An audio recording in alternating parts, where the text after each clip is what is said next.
Traveling the Vortex.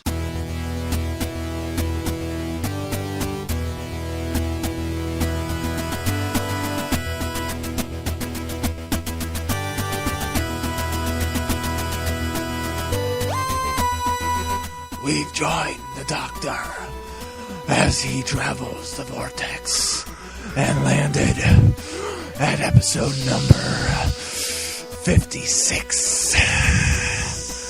Adversary Archive. The Ice Warriors. Are you going to talk like that through the whole show? I'm Keith. Apparently so. Oh, crumbs. I'm Sean. I'm Glenn. How's it going, guys? Good. I'm glad Got you my got voice out back. of that because I had enough of that listening to Seeds of Death. All that of guy them. sounded asthmatic an Oh. entire episode. Which we'll talk about it later. I think I tweeted several times, get that man in his inhaler. What's terrible. I meant to, we need to look this up, too. I tweeted out on Friday night who was like, so which came first, the Ice Warrior or the Gorn? And I'm very curious to know now, as soon as I thought that I We should have looked that up before the show. I can look that up. I looked That's up us, other things. that's us doing our Yeah. research. What did we do our before the pre-planning. show? Well, we sat around and stared at each other for a while. we talked a little bit about the upcoming schedule, and then we ate, and then there What did we was- eat, Sean? We had 3-2-1 dip. 3-2-1 dip. Explain to the listener what 3-2-1 dip is in case we haven't 3-2-1 done this dip before. is as easy as 3-2-1. It's three. Mel says for some. Although we did have to have a little help with the ingredients tonight. 3 bricks of cream cheese, any variety, any kind. 2 cans of Rotel, and 1 thing of sausage. And you can either buy it frozen in the tube, or Looks you like can about go- a pound. Probably a pound. Yeah. I don't think it's quite a pound. Not quite a pound. It is a pound, and 1 pound of sausage. And That's where the one comes from. 1 tube of sausage works. So Which is always 1 pound. You brown your sausage, you cut up your cream cheese, and you throw the Rotel in it, and then you start melting it and nuking it, or putting it in a crock pot, whatever you choose to do, and then you throw the sausage in when it's brown, you stir it up, and you eat it with It's really chips. good. It's really good. And it's phenomenal. So I get a call right after I get a text from Keith saying, "Hey, I'm home," because they text me, let me know that they're here so that I can come over and start recording. And I get a call from Sean, and I think, well, this is odd. He never calls me before I come over. We're here. And Sean says, "Hey, what are you doing?" Not much. We were wondering, we were going to make 3-2-1 dip tonight, and we realized we only had 2 bricks of cream cheese. Is that something you could bring over? Yeah, I guess. Well, is that something you have at your house, or do you have to go to the store? I said, well, I don't typically keep Only brick Sean of and Mel cream cheese. Apparently cheese so. on. Are you bagel eaters or something? Cream cheese is a No, staple. no, they keep it just for this. Just for this. There are a few staples. When you go to the store, you buy staples. You buy milk, you buy peanut butter, you buy tuna fish, and you buy cream cheese. You must go through peanut butter quickly then, because we only I eat buy a lot peanut of butter peanut butter. maybe every couple weeks, I eat a or lot of couple peanut butter, months, too, and, yeah. and Caitlin eats a lot of peanut butter jelly sandwiches. But Peanut butter is one of anyway, those things that even if you have nothing, if you come home and you're destitute, the bread has gone moldy, Yeah, you have no food, but you look in the cabinet and there's peanut butter, there's hope. and I eat it right out of the jar. So anyway, so I said, well, no, I can go get it. I said, well, I can leave and go get it. And my first thought was, if Sean goes, I'm already going to be out. I can go get it, come over. Sean goes get it. We're going to be waiting 2 hours for Sean to get back, because Sean has a tendency. He's grimacing now. He's mad at me. No, I I'm can't not believe mad they're at saying this. I can't dispute Sean, it because it's all true. part of the reason we call this Traveling the Vortex is because Sean, ever since I've known him, perpetually travels through vortexes. So if you tell him, if he says he's going to be there in 15 minutes, you add another 15, maybe 20. Mel said earlier 30 minutes. Sometimes. To the schedule, or to the itinerary, because you know that he's going to travel through one of these vortexes and end up in a destination nowhere near. His vehicle is like the TARDIS. It's not very reliable. He's not really piloting the thing. It just takes him where he thinks it thinks he needs to be. So And it usually anyway. misses. So I thought Now, there are random occasions where I arrive somewhere an hour and a half early, but it's never for anything important, right. and usually because of daylight savings time. Which what are we? Are we Standard now? Yes, we've been in standard for a few You notice months I've been You have been very good about Totally that. guessing. Until March, when we have to go back and start reminding me again. I have a quarter, Sean. and on one side I wrote Daylight. CDT, and on the other side I wrote CST, and I flip it. Whatever it lands on is what goes on the site. Pulls a two-face, huh? Yeah. Anyway. The Gorn originally aired January 19th, 1967. 67. And the Ice Warriors. Ice would have Warriors been- started November 11th, 1967. So only a year, almost a year after. No. Or less than a year after. Less. Well, when was The it? same year. When was the Gorn? Same year, April? August? January. January. And Almost then- a year. You're Yeah. right. Huh. Yeah. All So right, you suppose that... Doctor Who ripped them off. Yeah. They, scaly, Here's something that'll bake your noodle. kissy. I should save this, but I'm going to get into it now. So I'm looking at the Ice Warriors, and I'm looking at the design and the turtle-like aspects of the suits and the very reptilian thing. And I thought to myself, because that's what I go by. I said, That's what my friends call me, self. what if the Ice Warriors are... What if we did one step further? What if they're like the Vulcans and the Romulans? What if the Ice Warriors are actually an offshoot of the Sontarans? And the Sontarans went to sleep underground because the climate was changing and everything was bad. What if the Ice Warriors were like, screw you, we're staying up here on the planet, and they adapted to the cold, but then even they got too cold to Wait. deal with it, so they left. They built a rocket ship and went to Mars. The And they- Sontarans or the Silurians? The Silurians, not did I say Sontarans? You said Sontarans. That's The why I was like, that Silurians. doesn't make any sense. They're offshoots of the Silurians. Silurians. They're cousins, kind of like the Sea Devils. Yeah. Or they're just one of those random species, and they said, it's too cold here, and they left to go to Mars, which still had an atmosphere at the time, and they've lived out the rest of the time, and the two races have eventually Well, grown apart. obviously, the Mars required not having a Earth-like atmosphere because that's part of the seeds of death is they're changing the atmosphere, so they're sucking the oxygen out of the atmosphere. So. Yeah.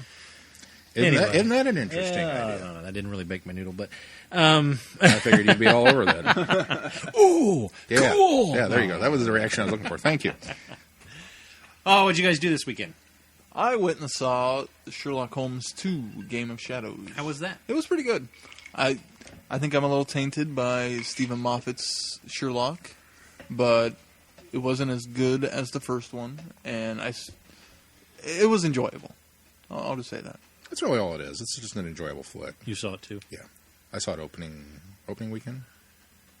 Second weekend. Julian's birthday party or something. We all went out for that. Probably one that I'll see on DVD or Blu-ray when it comes out. But It's totally worth watching. I don't want to, and I know there's a lot I'm of people. excited to see it. Don't get me wrong. I know there's a lot of people in England specifically. They're all like Sherlock because it's the Americanized blah blah blah. Right.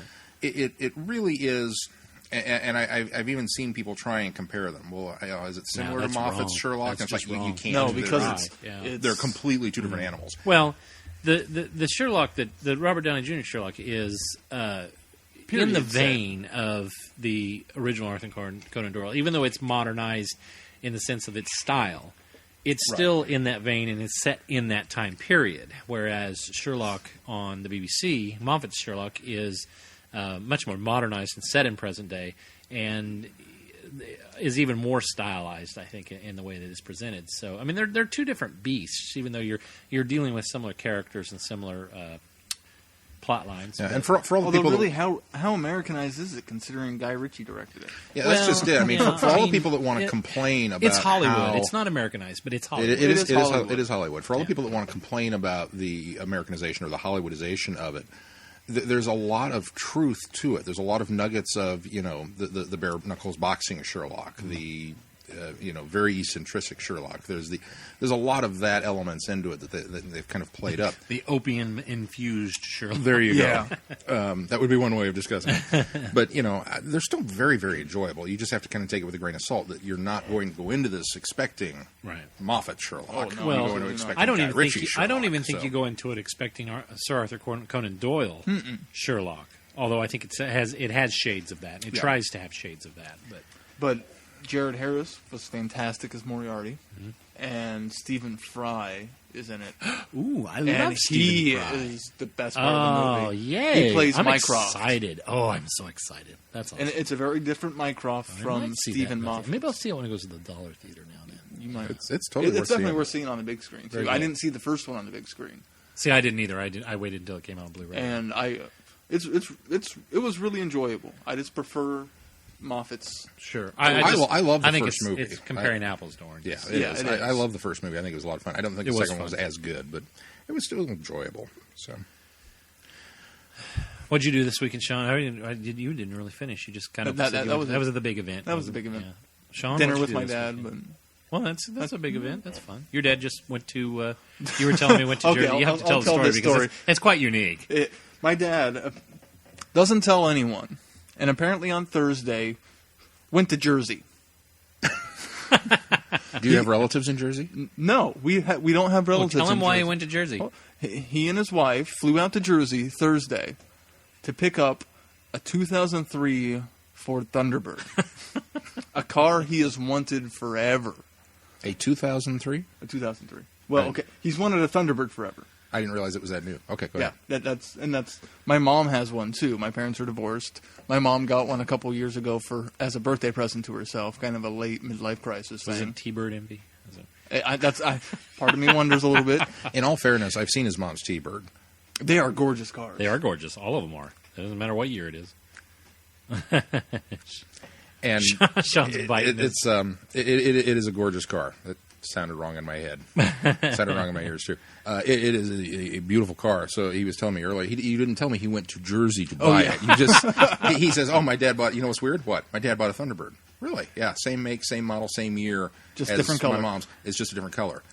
And I had to think about that for a minute because I knew his parents were divorced. And it's like, was this something that they owned prior to the divorce, and he just kind of regretted that she got the car? He's like, no, ours is new too. Though. Yeah, it's only a couple years old. So they just both have really good taste in cars. Yeah, and my dad's wife, Carol, has apparently really good taste in cars too because she loves it too. No good. But my sister lives in Maryland, so after they picked up the car, They flew to Jersey. They flew to Jersey, picked up the car, had some issues, had to get it fixed. They drove off. There was a weird rattling, and the check engine light came on, so they filled it up with gas, took it back, and they fixed it, and so they were a little behind schedule than what they planned. But then they went down and visited my sister for a day in Maryland. Complete surprise. Which, for my sister, that's so cool because she won't get to see my dad until next year sometime. Wow. So that was really awesome. Spent a day with my sister, most of a day with my sister. Visited Carol's daughter Rachel in D.C. To show the car. Drove back Saturday and got back in time to have lunch with Sarah and I Sunday. and, heck of a time. and surprised us with it. Where'd you get that? Jersey. That was just... Well, What? My dad, we walk in, it's like, hey, hello, how's it going? Pretty good, how are you guys? Pretty good, what have you guys been up to? Oh, we went and saw Sherlock last night. Oh, how was that? Pretty good. I better go put chicken on the grill. Opens the garage door, walks outside.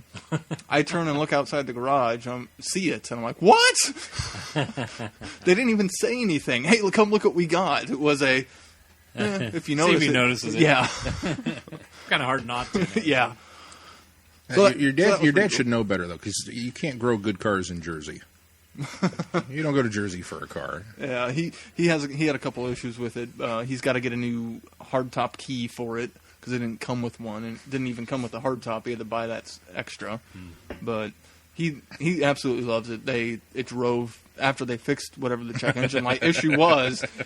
They said it drove fantastic all the way back, and Very cool. but those So were an the two exciting big weekend things. for Keith's dad and Yeah. his wife. So And Sean, my did you- sister. Yeah. Sean, did you do anything this weekend? I started school this week. You started this weekend? This week. Oh, okay. We- Well, but I you're spent probably this working weekend on it doing this homework. weekend. So no, just back to the grind. So. How much classwork and then how much online are you doing? You doing any online? One online course, public speaking. Kid you not. If you need some help with that, we could sit and Yeah. listen. She asked in the questionnaire, "Is there any outside exterior curricular activities that you think I should be aware of?" And it's like, I do a podcast. I've been on a podcast for a year. Does that count as public speaking? Oh, sure. Why I not? absolutely You know. think so. Somewhat. Can I test out of this class now?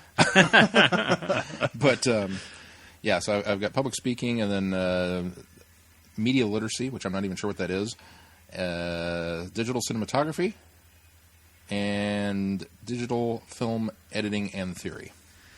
So I saw one of your Wait, textbooks. film editing. Oh, film editing And theory. Yeah. not the theory of editing film. Okay, I got you. Well, I suppose there it could is be. some of that too. I would think. There's A Soviet montage versus not much of that. film Jump noir. cuts. And Yeah. That'll be easy. Yeah. Anyway, I saw one of your textbooks. Which one's lighting for? Cinematography. I saw that and I thought I could ace that class. Of course, I did theater, so it wouldn't be quite the same. theater and shooting news. yeah, So I mean, there was just some basic lighting. You do real minimalism lighting. Yeah. On But then I could expand my theater knowledge of lighting too. Yeah. there you go. So if you need help with the lighting section, I will definitely let So you know. lots of homework then this week. Lots of homework this week. Catch up for the first week. Yuck. And we only had, and because we were off Monday. I do not envy you. Tuesday. I envy the fact that you've gone back to school. I don't envy all the work that you're having to put into it. That's just Well, this is the fun thing is we were talking with the group, and I told them when they announced, because Patrick just announced that he's going back to class as well, one of our friends, and I'm totally claiming this. This is all me, because in the time that I've gone back to school, me of all people, when I said I'm going to go back to school, we've had 2 friends graduate, we've had 2 friends go back. We've had 2 more friends announce that they were thinking about going back. But can you count the graduation? Since Yes. They were already in school. when you Julian started? and Corey, are you kidding me? Okay, They've been in that's true. school since I've known them. I mean, they were born in school. career students. Yeah. So I'm fully claiming that. And I figure I'm the... Oh, Chrissy. Chrissy graduated in the time that I went back. I'm claiming her, too. That's right. I'm the inspiration for all these people. Although she did get her, bachelor's? So She did her master's. Master's, in yeah. library. I'm claiming it. On my watch, pal. That's how this works. So, what about you? Anything good? We had a fantastic weekend. My mom and dad took the kids starting Saturday afternoon and had the kids until this afternoon. So Holly and I spent a lot of time together, which I absolutely love my kids, don't get me wrong. But I do absolutely cherish the moments when they're not around. And I can just spend time with Holly. And so we went out to eat on Saturday night, went to Red Lobster. Yeah, we did it all up. Of course, we supplemented some of that with gift cards. That was kind of nice. Because, when I go to Red Lobster, I don't eat cheap. Yeah. In fact, the gift card, which was $25, almost covered my meal. So, and then after that, we went and saw Girl with the Dragon Tattoo. Which is Will a review be pending? I'm going to try to put something up this week. Very nice. It's just the brief synopsis of it. Holly read all 3 of the books, and she has seen all 3 of the Swedish films, which is a phenomenal undertaking for her because she's not a fan of foreign films, especially subtitles. And she liked the books so much that she watched those. They were on Netflix streaming there for a while. The movie, that just is just my experience with the media. The movie is quite stale and boring for the first chunk of it. Yeah, the first act. Once the 2 characters' timelines kind of stream together and they meet up officially, it gets good. And the story is really good. And I while sometimes predictable, I really enjoyed the concept of the film. And it was fun. I enjoyed it. It wasn't a waste of money. I'm glad we saw it in the theater. Paying full price, I highly recommend it. But it takes a little while to get into, so just stick with it. But Gotcha. we enjoyed it, and then we spent the evening, quiet evening together at home. And then today we slept in. It was the first time that we both got to sleep in on a Sunday morning for a long, long time. And called my mom and asked when they wanted to pick up the kids. They said, "We'll give them another hour because they haven't played." We go, "Sure, absolutely, we'll give them another hour." So, and then we got the kids, and then spent the rest of the evening, with the kids. We went to McDonald's and went to the playland, let them get the rest of the energy out of them before they went to bed tonight. So Very nice. yeah. Did Holly say which was a better adaptation? She thought that the American movie, the Hollywood movie, which is still all set in Sweden because the books are written by a Swedish author. The movie's Who's dead now, if I'm not mistaken, right? He died before. Oh, really? Yeah, he died. I didn't know that. Shortly I think after they were recently, finished. yeah, after the last book was finished, so there won't be any more. And the films are the original films she watched are Swedish, and this is actually still set in Sweden, although some of the Swedish accents are kind of flighting at times. In fact, I was really disappointed with Daniel Craig in the sense that he just used his British accent. That was it. I mean, he didn't even try. He was but just Daniel Craig. Anyway, Christopher Plummer even put on a Swedish accent. But so Was the Swedish chef in it? No. So she thought that this one had a lot of more of the flavor of the books. And didn't deviate from it much, but there were things in there that they added to this one from the other books in order to make this in case we don't go on and do the other films, we got some of these nuggets in there, and so she sort of liked that as well. So she enjoyed it. I don't know if she enjoyed it as well as the book, but I think she enjoyed it almost as much as the original films. So. Oh, that's good. Cool. I always worry about American adaptations of books, and when there's already a foreign film, if they're how much they're basing off the book and how much they're basing off of the foreign film. Right. We should say Hollywood because again, the majority of the actors in this film are all British. Oh, okay, Hollywood. Yeah, I think there were only 2 that I was certain were American acters. So. Oh, you mean like Daniel Craig? Yeah, not American, but. Not quite he British is. anymore. he is so American. Yeah, well, he's more American than most British actors anymore. Did you see him in Cowboys versus Aliens? I have not. I have not seen that yet. No, I need to. Me neither. I need to. Yeah, you haven't seen it. I'm surprised. It's okay. That would be one that you'd see. It was fun. It's not on the shelf yet, is it? No, I don't own that one yet. Oh well, I'll scoop that one up as soon as I'm done with some of the other stuff. No, it's not. I know, but as soon as he gets it, he may get it long As before I he even gets it, finish. like I'm automatically I finish all the other stuff. I owe you a thank you. My membership to the Disney Club yes. has reaped its first reward. Did you get your entire?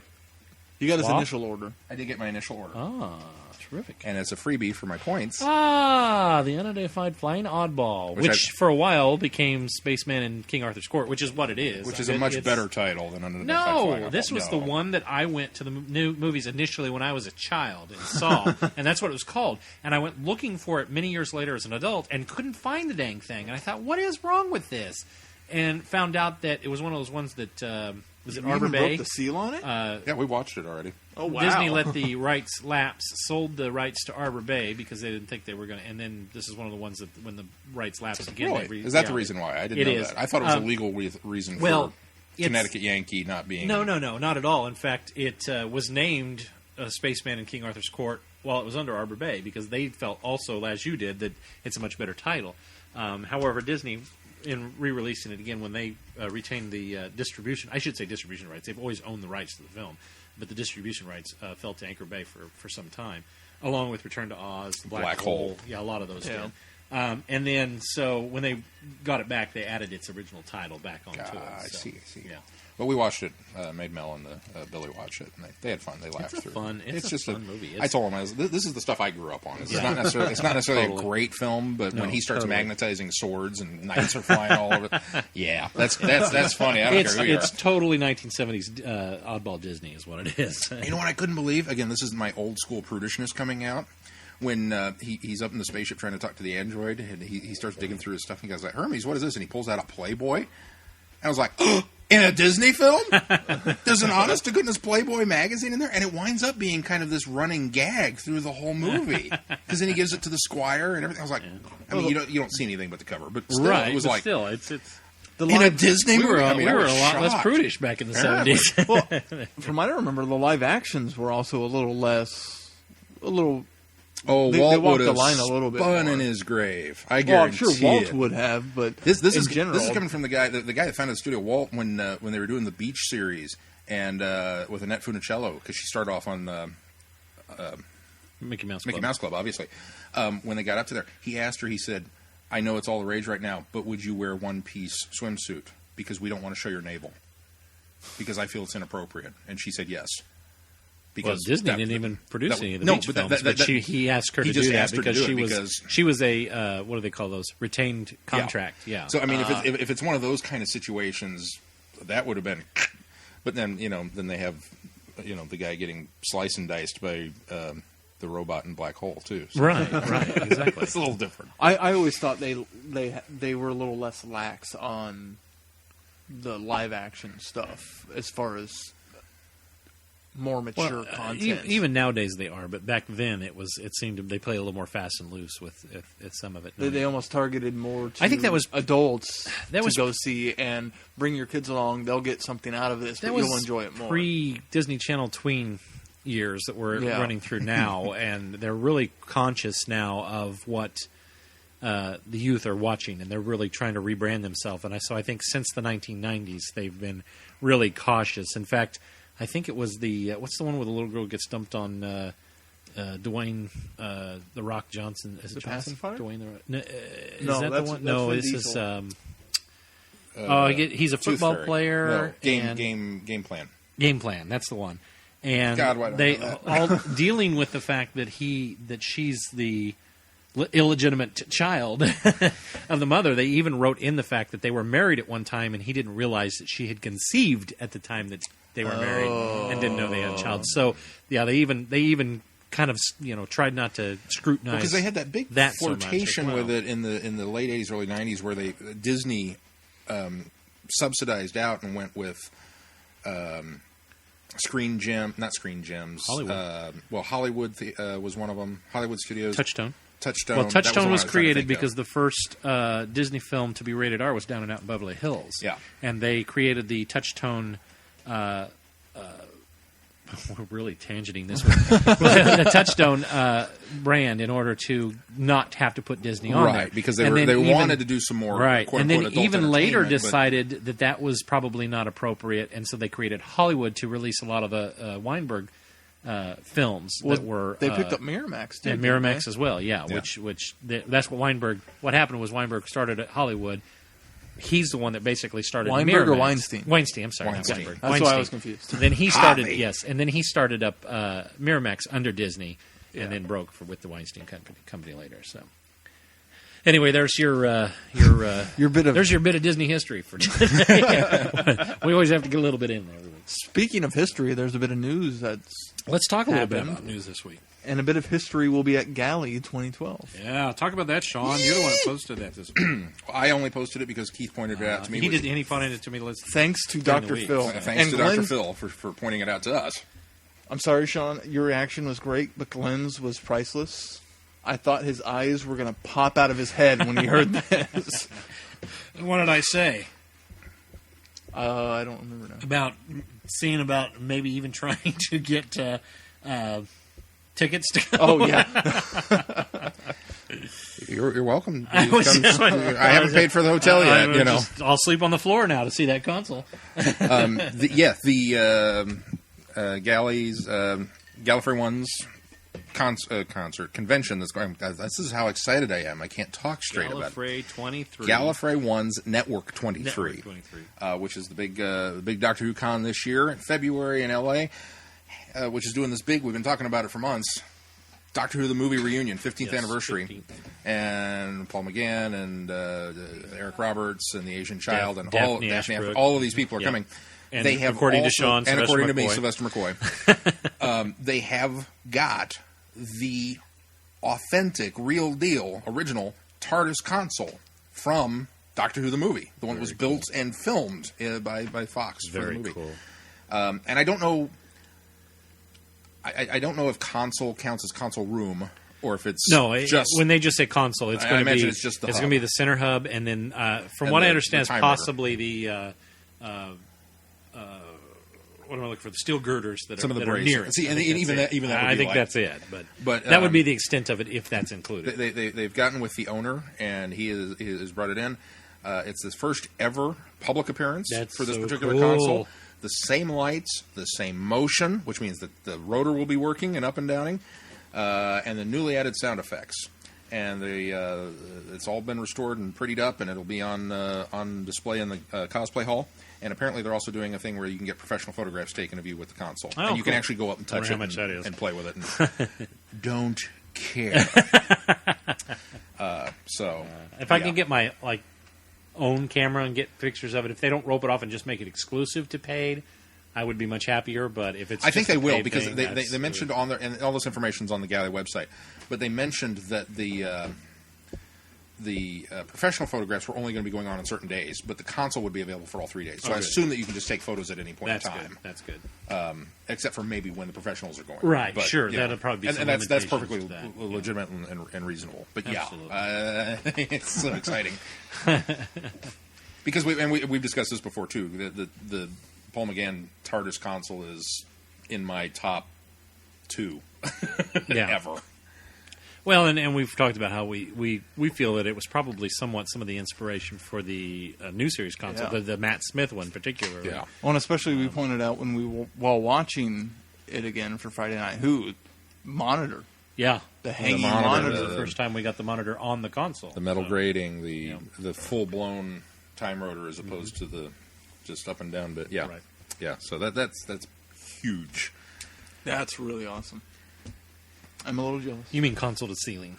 Console to time ceiling. rotor, yeah. Well, as opposed to like the Tom Baker one. That just up went and in and stopped. out, This yeah. was the first one Right. that went all the way. It looked more like the warp core from Next Gen. It went all the way up. Yes, There you go, I bringing went up there. Star Trek. Mark your bingo tag. Anyway, so yeah, that's exciting stuff, and Sean will get to be able to walk up and touch that when he goes. So he's quite excited. When you come back, don't wash that hand. When you come back, I'll touch your hand and I'll say, No, I make touched sure the you hand take that a touched the towel. console. Not to do another Star Trek thing, but the thing that always bothers me is when you go to these museums, and I always flash back to First Contact, when Picard reaches out and puts his hand on the side of the ship, and Data's like, does that change your expectations of me? He goes, yeah, because I've seen the ship 100 times in the Smithsonian, but I could never touch it. Every time I go to a museum, for anything, I walk up and I reach out and I can't get to whatever it is. And I totally understand the reason for it. It's completely legitimate. Well, it's like everything at the Star Trek experience being behind glass. Yeah, Everything is behind glass. But whether it's when we went up to Omaha, they had the SR-71 Blackbird hanging there, and it's suspended in the ceiling and everything, and it's just far enough that even if I leaned over the railing, I couldn't quite get to it. Yeah. And so I just want to put my hand on it. I don't know why that's a big deal. I was there. The Lucas Archives at Celebration 3. Yeah. We were all roped off, and I kept thinking, God, if I could just walk up and touch this thing. I just need to be able to touch it. Awesome. And I could say, I touched it. I feel Yeah. like such an absurd, obsessed fan for needing that tactile connection. But it's right there, man, but I can't touch. So if I can actually walk up to this thing and flip a switch, I'll be like, Fantastic. oh. So, Any other news going on this week that we need to talk about or react to? There wasn't much. oh, wait. else. There was a little bit Wait. of- This just in. Doctor Who, still not on. We now return you to your regularly scheduled podcast. Stephen Moffat did drop a little bit of hints about the next season. Not necessarily hints, but Specials, right? He talked about that. I know this week he also confirmed that they were working on They were working for on sure 14. 1 and possibly 2 specials. Oh, I didn't for hear the that one. for the anniversary year, and then he also, you're right, as you were saying, confirmed the 14 episodes of next year, including a starting Christmas shooting special. in mid-February, but I can't say what the schedule is. We will do 14 because we will do the Christmas special as well. Obviously, we start in the autumn with the Christmas special as part of the run. You're pulling this off our website? Yes, of course. I shared it on Facebook, another site, before you posted this. And then he also said... Well, why do the work twice, Sean? You've already put the reference up there for him, so he'll just go there and get the I know exactly where I can go. I don't have to search. right. And also, he also says in reference to the 50th anniversary, there will be no better time to be a Doctor Who fan. Yeah, And he right. speaks as a Who fan Yeah. in that instance, not as a showrunner promoting He says his show. kids and Doctor Who fans will be excited. So that's terrific news. I'm stoked. I am totally stoked from just he can continue to drop nuggets from here until then. Oh, yeah. And just continue to dangle that carrot in front of us and continue to tease as we go. I was telling you, I caught one of the documentaries on the Curse of Fatal Death making of, which Stephen Moffat obviously wrote back before all this started. And he was talking about the tongue-in-cheek humor that obviously this comic relief special had. And he says, well, I don't think serious Doctor Who fans will like it, because I don't think serious Doctor Who fans like Doctor Who anyway. And he said it back then. And I cracked up. I was rolling so hard because it was like, I mean, it hasn't changed. He's absolutely right. It's like, I hate to dog anybody, but there's some seriously hardcore Doctor Who fans out there. They don't like it when They're the not going to show's... like anything. They don't like it when the show's funny. They don't like it when he kisses girls. Yeah. They don't like it when this happens. They don't They like it when they he's change the half rules. human. They don't like it. I mean, just anything that comes up, and they're just not happy. Right. So, in a way, I think it's like Star Wars fans anymore. Yeah, it Moldovich really put that very, very, very good article on our website back last year about the different degrees of varying degrees of fans. So, and he was right on task. So Moffat, you specialize this thing however you see fit, and I'm along for the ride, man. Absolutely. right. I trust his judgment completely. Absolutely. Well, should we move on to feedback? Feedback. Feedback. We've got feedback. Bad. Feedback. Our first bit of It's feedback the swinging comes version from of the feedback song. Wasn't a good Holly. Holly. Glenn, you got that one? I do. Yeah. Sorry, I was not prepared. I was taking notes here still. So, Holly writes. Got to go way back. What's today's date? Technically? Yeah. This one came out on January 19th. 23rd. Is that right? 19th. Yes. Okay, here we go. Technically, it's the 23rd. Hey, I know why you're making me read this one. Hey guys, 12. Great last podcast. I'm jumping on the bandwagon of liking Nathan Fillion as an actor. He can do dramatic, even though most of the roles he's played have been goofball and comedic. As for Sophia Myles, I liked her in Moonlight, and if she does happen to be the next companion, that would be cool. Looking forward to the Adversary Archive on the Ice Warriors. Holly from Wisconsin. Now let me I'm going to this isn't a rebuttal because I am a Nathan Fillion fan. Don't get me wrong. However, I can recognize he doesn't that have a man crush. He is a very he's a flat actor. And by that I mean he doesn't all of his parts, all the things he's cast in are very tailor-made to Nathan Fillion. He hasn't done anything that's wowed me that he's gone outside his spectrum of style of acting. Drive. He is always. You need to see more Castle. No, I've actually been watching Castle. He is. I thought he's He does a more serious role on there, but he is very Mal on there. I'm sorry. It's everything he does is Nathan Fillion, and there are actors that have been in some stellar films that I feel the same way. Sean knows I have always said that Mel Gibson is a mediocre actor because he does not expand outside the realm of what Mel Gibson does. Even when he's doing Shakespeare, when he did Hamlet, it was still Mel Gibson.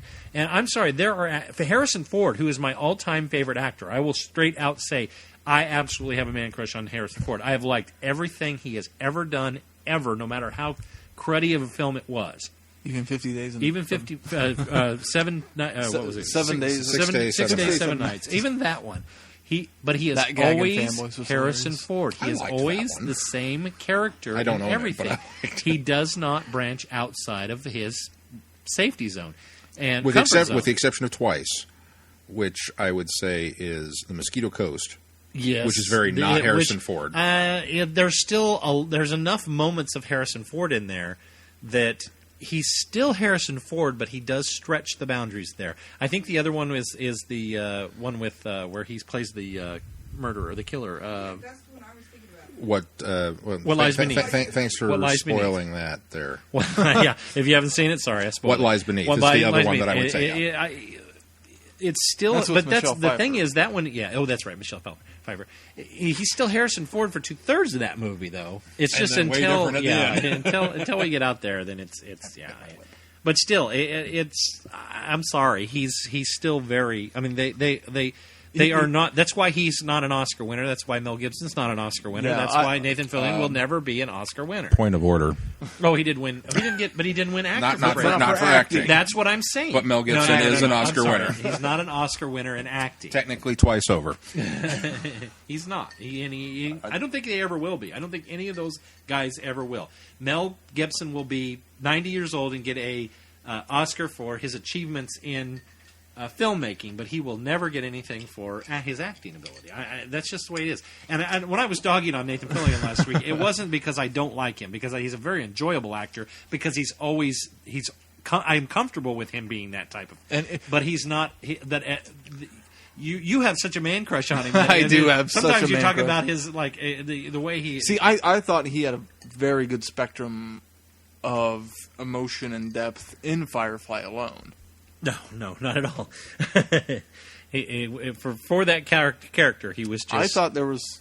Have you watched the show? I have watched the show. He's out still, of gas. He's still the same Mal. No one but Nathan Fillion could have pulled that out. He pulls that all off. No, I think there's a lot of people. I think there's a lot of people. I'm not going to go that far, but he pulls that off, fantastic. And he adds the right dynamic to it. But he never gets out of that comfort zone of being Mal. I mean, it's the way he is and everything.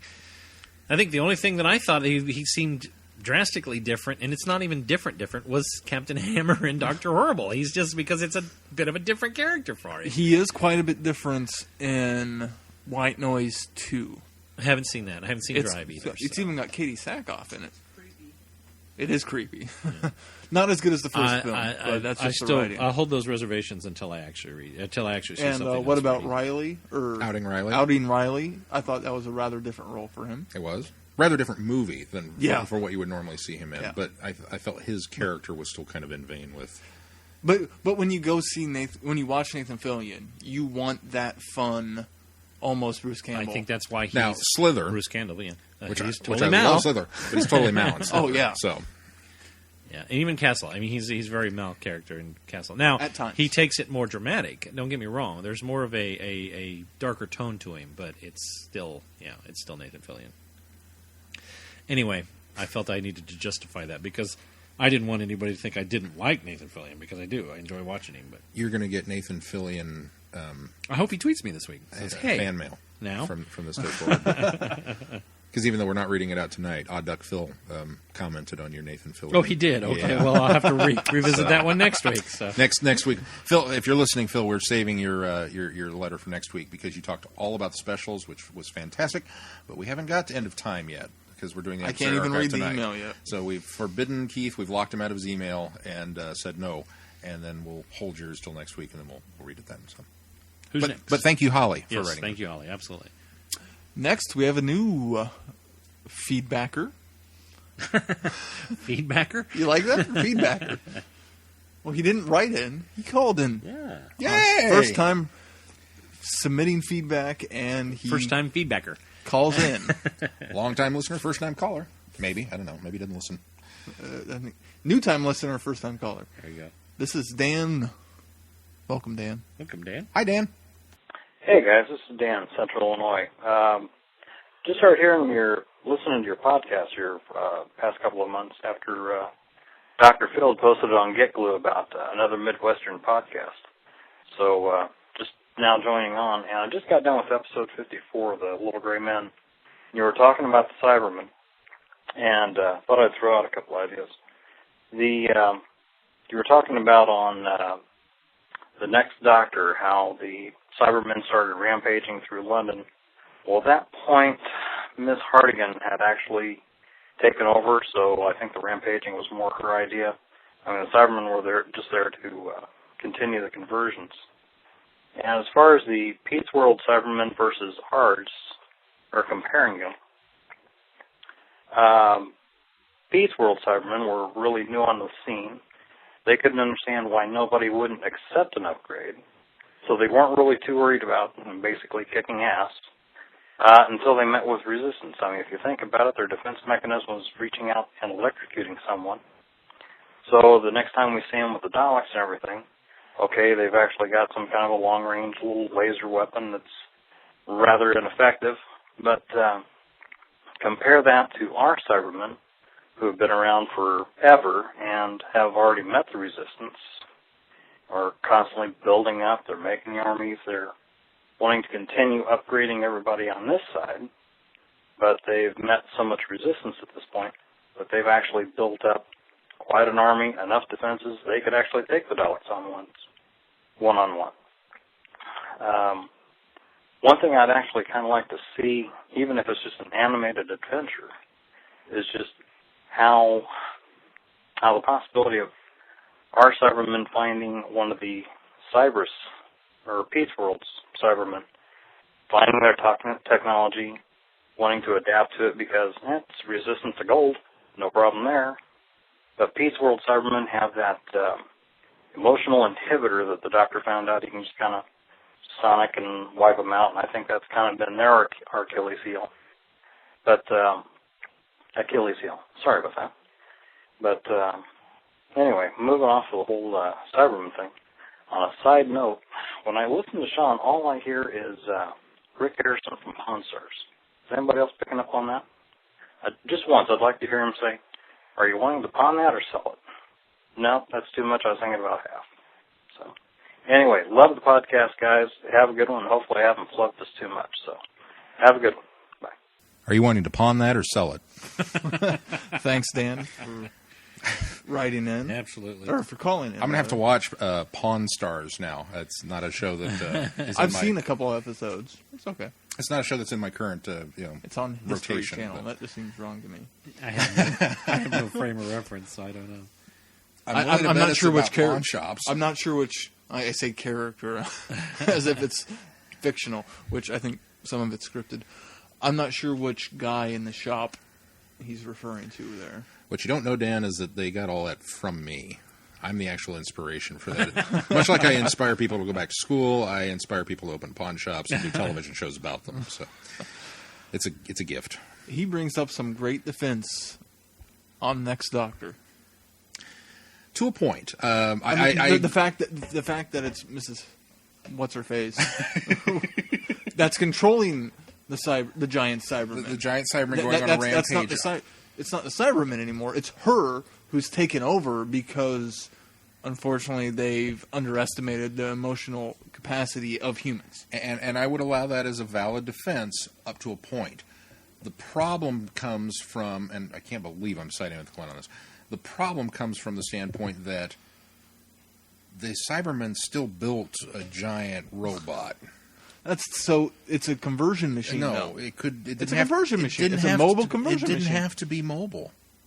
It didn't have to look like a giant Cyberman. It didn't have to be called the Cyber King. There are any number of things that they could have built. Like we talked about, they couldn't have built a radio antenna. They couldn't have built this. They couldn't have built that. They specifically built a giant robot. The fact that she can take control of it and goes rampaging through London, that part that works for me. I'm totally, Dan, you're on the money there. I think that's something that we'd overlooked. But the Cybermen still built a giant robot. What's the point of having a giant robot if you don't plan on tooling around town in it? I mean, because I'm sorry, if I was an evil scientist and I'd built a giant robot, you want to know the first thing I'd do with it? I'm going to go step on something. That's the point of having a giant robot. I guess I see it as if it's a mobile conversion machine. You have a man crush on I have a man crush on the Cybermen too. But it's setting up franchises.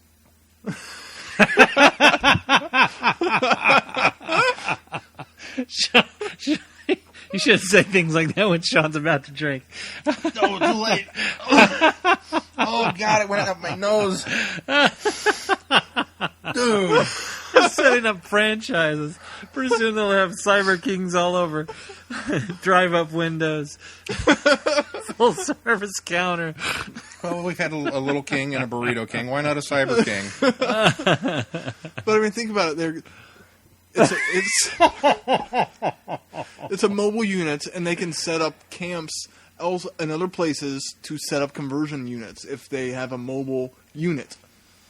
Oh, so it's not a mobile conversion center. It's a mobile setting up other conversion centers. That's the way I kind of interpreted it. Oh, okay. And they can convert people along the way. Don't even, Sean. Don't even. I'll allow it. No. He just totally bought into the franchise. I'm not even going. Yeah, you're pretty sure he'll be owning his own Cyber King franchise right here in Topeka, stomping all over the city. If I ever open up a restaurant, it's now going to be called Cyber King. Oh God.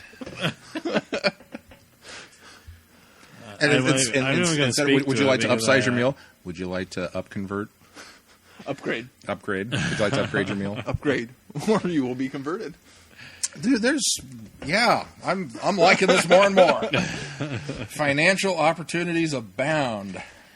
Anyway, we do appreciate you. Thanks so much for calling in. Yeah, absolutely. Our next piece of feedback comes from Chrissy. What are you laughing at? I'm still laughing at the franchise comment. They're setting up franchises. Chrissy writes, "Dear Vortex Boys, Of the 3 stories in your adversary archive... Oh, my goodness. Are we doing an adversary archive this week? Are we? I'd kind of forgotten with all of the side trips. Yes. Well, What did we? tangents. What did we watch? We watched. Oh, that's right. Yeah. Do I need to bring back the asthmatic, raspy voice? Did you know Disney also had another studio that? Their logo was a raspy voiced Yes, guy. it was. It was Big an green ice warrior. scaly guy. You're watching Disney. Or excuse me, Disney. If I was a child and, tuned into Bear in the Big Blue House or something and that guy came on for the bumper instead of Mickey, I think I would turn the channel. I think I would be traumatized. I don't think whatever programming they had would keep me around for that. Of the 3 stories in your adversary archive this week, my favorite is easily The Curse of Peladon. And that's mostly because of Jo. She had some great moments in this story. I love how she pulls off the Earth Princess Act during all the negotiations between Peladon and the Federation. Jo can be kind of a ditz sometimes, but she's really quick on the uptake in this story, and it makes the story more interesting when the Doctor's companion can take an active role in the actual story and move the plot along. I think I mentioned it during Friday Night Who, but I really like Katie Manning and John Pertwee's chemistry as Doctor and companion. I can't exactly put my finger on why I like them together so much, but I do. Also, Jo and King Peladon were really good together as well, although I've seen The Green Death and I know how Jo leaves the Doctor. Spoilers, Keith. So I kind of hoped she would stay with King Peladon. As for the other 2 stories, Monster of Peladon was pretty good, but I just didn't like Queen Tharilla. Check your liner notes for pronunciation. She didn't... I don't remember her name. I didn't like the Queen. She didn't do a whole lot, and she didn't have the greatest personality. Sarah Jane and Alpha Centauri were a lot more interesting and actually contributed to the story. Other than that, there's not much else for me to say. As for the Seeds of Death... Scorby! Oh, wait, wrong one. Was that Chrissy or was that you? That was Chrissy. Okay. I don't know. Does it make Chrissy cooler if she wrote Scorby? I'll give her credit for it then. It's not there. Oh, okay. I liked the Ice Warrior in this one more. I think the fact that this story is in black and white makes them more creepy. Also, any story with Jamie is a huge plus. I'm looking forward to this week's Friday Night Who, though. It's quite the momentous occasion. Keith is finally going to be all caught up with New Who, and we won't have to worry about spoilers. Let's all take a moment to think about that. Okay, that was great. Now, on to the rest of the podcast. Chrissy. Thank you, Chrissy. And actually, I will be able to avoid spoilers, hopefully, in theory, knock on wood, before Friday Night Who. Yep. And I'm going to try to watch the 2-parter before we watch it Friday so I can properly tweet along and not be so engrossed by the story that I go silent. Yeah. And Chrissy, I think you brought up some very interesting points. I know, especially with Jo. I'll be honest, Jo is one of those companions that I just didn't really put much stock in her as a companion. My Pertwee experience was always limited. I enjoyed Pertwee's stories. I always liked his episodes. I liked him as a Doctor. But I couldn't help but think, I'll hurry up and get to the Sarah Jane ones whenever we would catch them in the omnibus editions. And it's only recently, within the last year, going back through these and watching, which we've done quite a few Jo stories at this point, how much she has grown on me as a companion, how much I do like her, especially you want to talk about a character that grows, coming from her first appearance in... Terror of the Autons. Oh, no. It was an Auton story. Spirit but from Space. No, it was Terror. Terror. Spearhead was the very first Pertwee. So coming from her introduction in Terror of the Autons up through, where she winds up, I mean, it is a huge arc, really, for her character growth, and it's wonderful. I also agree with you on the black and white Ice Warriors being a little more scary.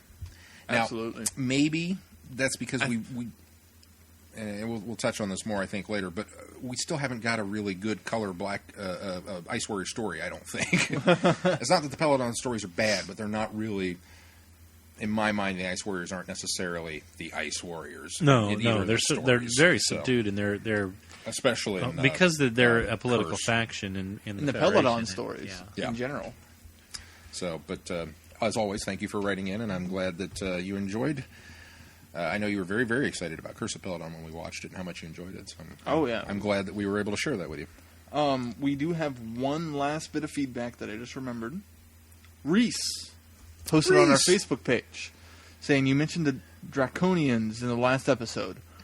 The only I know that they've been mentioned in Who is in Pandorica Opens when River was scanning the various types of ships orbiting the planet. I hope that was helpful. And thank you very much, Reese. It was. I actually did some additional research this week, planning on bringing this up and not proving Glenn wrong, although that's always a goal every week. I'm sorry, did I let the cat out of the bag? That's all right. Draconian, according to Wikipedia, there's a band, a death doom metal band from Sweden. Were they, That wasn't what I was referring to. were they on the soundtrack to Girl with the Dragon Tattoo? You didn't want to bring this up while we talked about the comic book with the Draconians? Oh, were they? Well, maybe I'll wait. Maybe we'll do the comic We book haven't first. read the comic book. Yeah, that's true. I didn't know that. I was going to review the comic book. But Draconian, Doctor Who, an extraterrestrial race from the Doctor Who television series. so they were on the series. They were on the series. A fictional species in Dragonlance. A race from Age of Wonder Shadow Magic. The Draconian Empire from Buck Rogers in the 25th century. And the school magazine of the Dragon School in Oxford, England is called the Draconian. There's a dragon school There's in a England? Dragon School. Doesn't give me any details on that. Now, I want to know about the dragon school. as far as the Draconians from Doctor Who, their only television appearance to date was in the 1973 serial Frontier in Space, starring Jon Pertwee. Unlike many monster races in Doctor Who, the Draconians were articulate and portrayed as having a sophisticated and advanced culture, not unlike that of feudal Japan. In later interviews, Pertwee cited the Draconians as his favorite of all the monsters he had encountered during his time as the Doctor. They did come back and were, as Reese pointed out, were mentioned in Pandorica. Pandorica. Yeah, there it is. Pandorica Opens.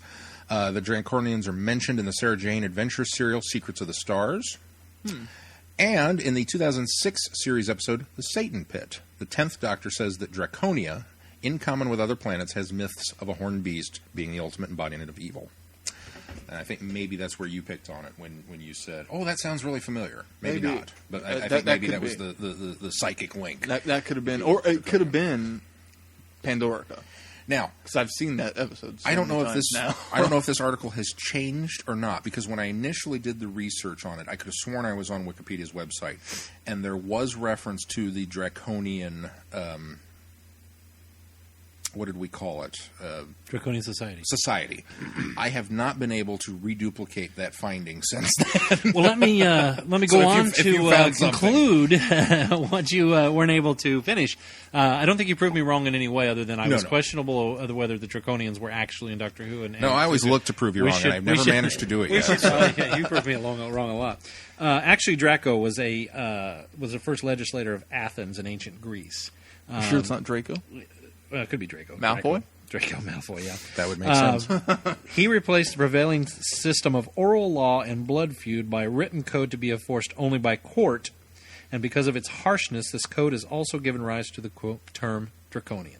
So a Draconian society, Draconian society would be somebody that uses a very harsh code of laws in order to govern its people. I'm now excited to watch Frontier in Space, which is not on the docket for any time soon. No, but the it's picture Frontier, of them. Does Frontier The exist? picture is pretty cool. Yeah, it's part of the Dalek War box. Is it? think. Okay. That would be terrific, because they are, the Daleks are in that as well, right? Did we discuss I that think. when we were talking? Yeah. That's why they're part of that box. That makes sense, Sean. So much of who I does hadn't not. thought of that. So I'm excited to see the Draconians, because, as I say, they are in this comic book that I read. I believe it's called Blood Feud. So. I don't want to It read was that. released in a box set along with Dalek War and Planet of the Daleks. Well, there you go. Well, I think Dalek War was the name of the box set. Oh, yes. Ah, Alongside That makes Planet sense of the why Daleks. this comic book is called Blood Feud, because that was the name of the code that Draco of Athens that does make wrote. sense. So, That does make Props to the comic book They're writer all for falling together and for doing research. Terrific. All right. But that doesn't mean anything about a male-dominated society. No, it doesn't. And the only reason that is where I was wrong. The only thing that because the comic books, which I'll talk to later, talks about the women are very suppressed, or the females are very suppressed in this draconian society, And it totally makes sense now, referencing that as to, I mean, it'll still make sense why they use the Draconians in the comic book. So, well, let's launch into this. We have actually 4 stories. Technically 5 if he's going to talk about the technically comic 5 books. we'll talk about the comic. well, I'm just going to do a quick review of the comic. It's not going to be anything in depth since you guys haven't seen it. So. We're also only going to do a quick review of the first one, since a lot of our listeners might not have seen it. And that's the Ice Warriors. AD 3000. Da-na-na! Wait, should I read this as an Ice Warrior instead? Please No. don't. I've heard enough Ice Warrior for the last 3 weeks. I'm ready to The Earth is locked in a second ice age. With the landscape frozen solid, the Doctor and his companions from the TARDIS seek refuge at a space station, or a science station, where an ionizer battles the Big Freeze. But after a perfectly preserved body is found embedded in the ice, the battle against the cold turns into a war of the worlds. For the frozen being is Varga, leader of the Martian Ice Warriors, who comes to Earth during its prehistoric ice age. And once Varga frees the rest of his battalion from the ice, they will resume their mission, total conquest of Earth. Now the Doctor must find a way to put Varga's plans into deep freeze for good. Da-na-na! Now, we were very fortunate to procure a copy of this because our good friend Dr. Phil actually sent us a legal videotape version of this. This is actually a purchased video that he got. It's a special edition of the Doctor Who, the Ice Warriors, and it is partially reconstructed in a very clever way because very, very episodes 2 and 3 of this are missing from the BBC archives. And so they put this out on video cassette, many years ago. I couldn't tell you exactly when it was. I could. 99. In 1999. So we were gracious to get. I mean, we weren't gracious. We were very excited to get this. Yes. To be able to was gracious of look Phil at the. to Yes, send it it was to gracious of him, and we were very excited to get this because it fit in nicely. Even though we didn't do it as a Doctor Who or a Friday Night Who, and reason being is because not everybody can get a hold of this. But we thought hasn't been released on DVD. Yes, we thought it would be. But if you all want to fire up your VHSs with us at some point. Which we were digging. We were digging a VCR TV combo out from underneath a partition here that we had to actually hook up just for this purpose. Just for this purpose. It was frozen in a block of ice. Luckily, Sean thought it still out. had a VCR because I don't have a VCR. And we watched this because we thought it would be a benefit to have the complete Ice Warriors on video versions to review for our Adversary Archive. So we sure appreciate that, Phil. Thanks for sending that. Absolutely. And honestly, among my favorite stories Of the Ice Warriors. total. Yeah. I really, really liked This the Ice was Warriors. really good. Everybody, all the the companions and the Doctor had such good purpose in it, and none of it seemed almost forced, like Seeds of Death a little bit. Well, there seems to be a reason for this story. Yeah. Obviously, this is Earth, but it's Earth future, and there's been a change of climate. We're a in our second ice age. per se, is happening, and the society at the time has devised a way in order to keep the ice back and keep the remnants The of glaciers. society, the glaciers, The glaciers. as they say in the UK, and to keep society protected essentially from the glaciers that are forever moving in the second ice age. And so the group that we come upon in this, they serve the purpose of running this basically large protection unit that keeps these ice glaciers back. And they've come to a point in their society where everything is based on the calculations of one particular computer.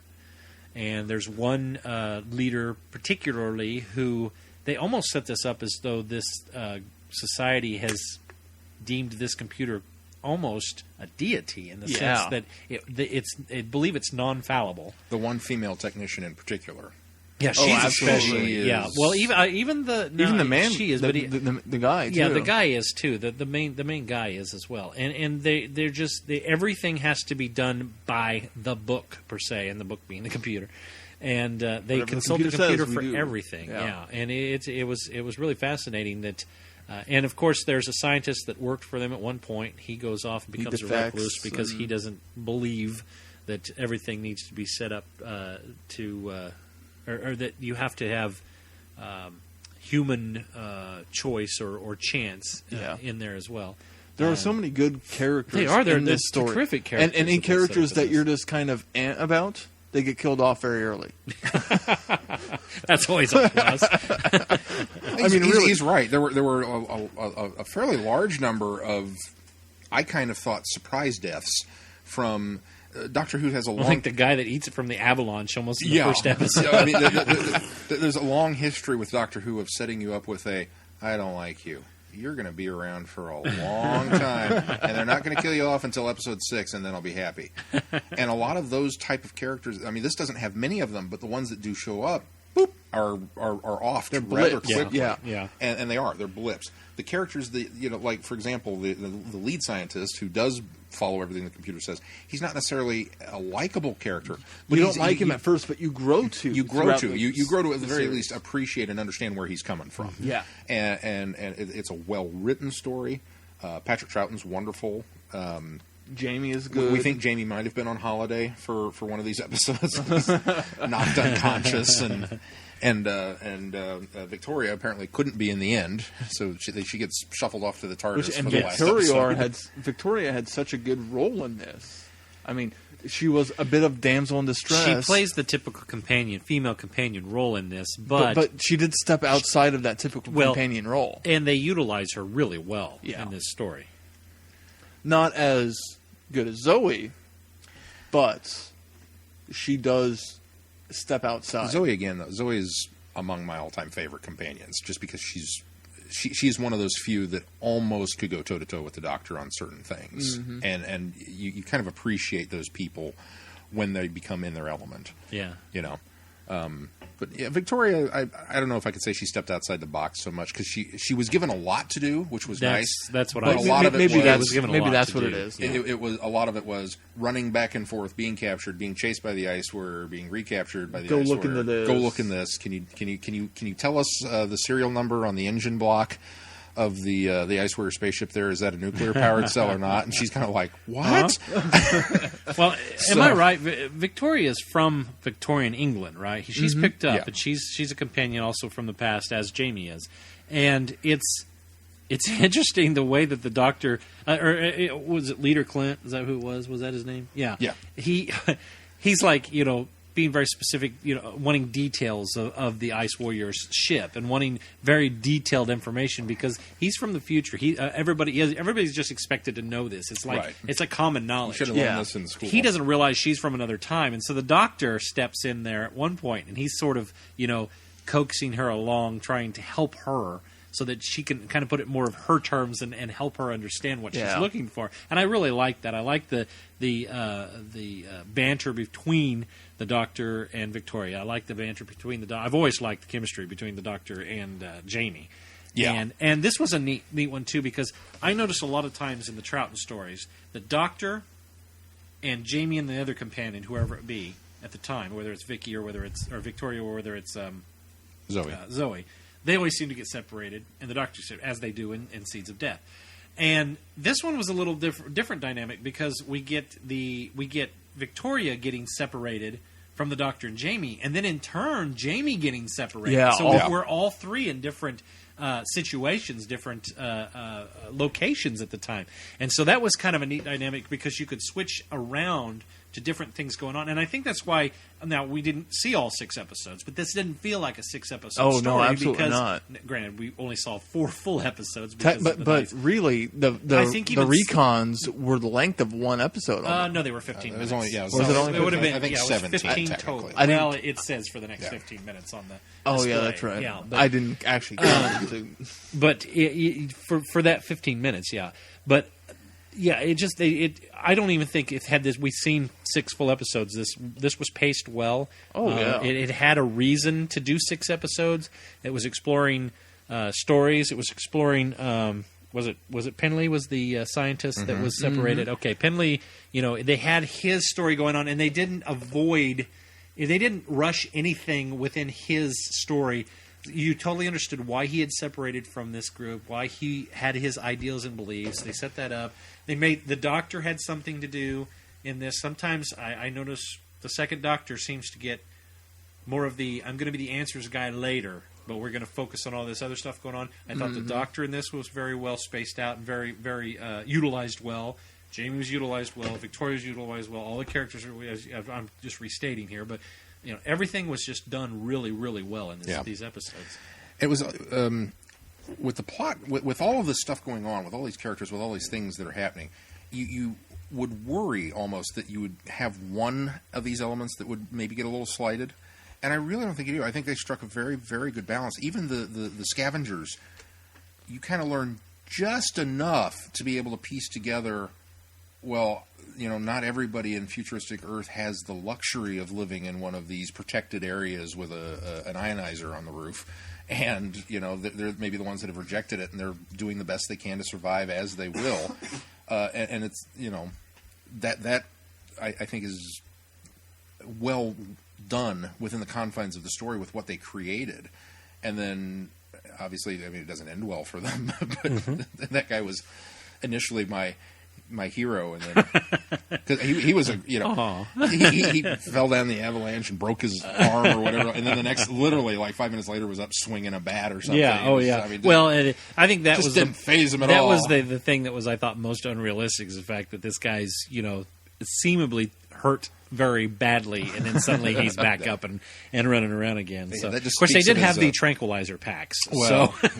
I'm sure he was doped up on a lot. May have just tranked him, and he was good. I think that speaks more to his caveman hardiness that he was able to go out there and do that. Here's an odd bit of trivia: the writer of this, Brian Hales, also wrote the Celestial Toy, or created the Celestial Toymaker, and introduced in the 1967 story of the same name, and the feudal planet of Peladon, setting for Curse of Peladon and its sequel, Monster of Peladon. And even both Peladon stories, even more obscure and trivial, and Seeds of Death.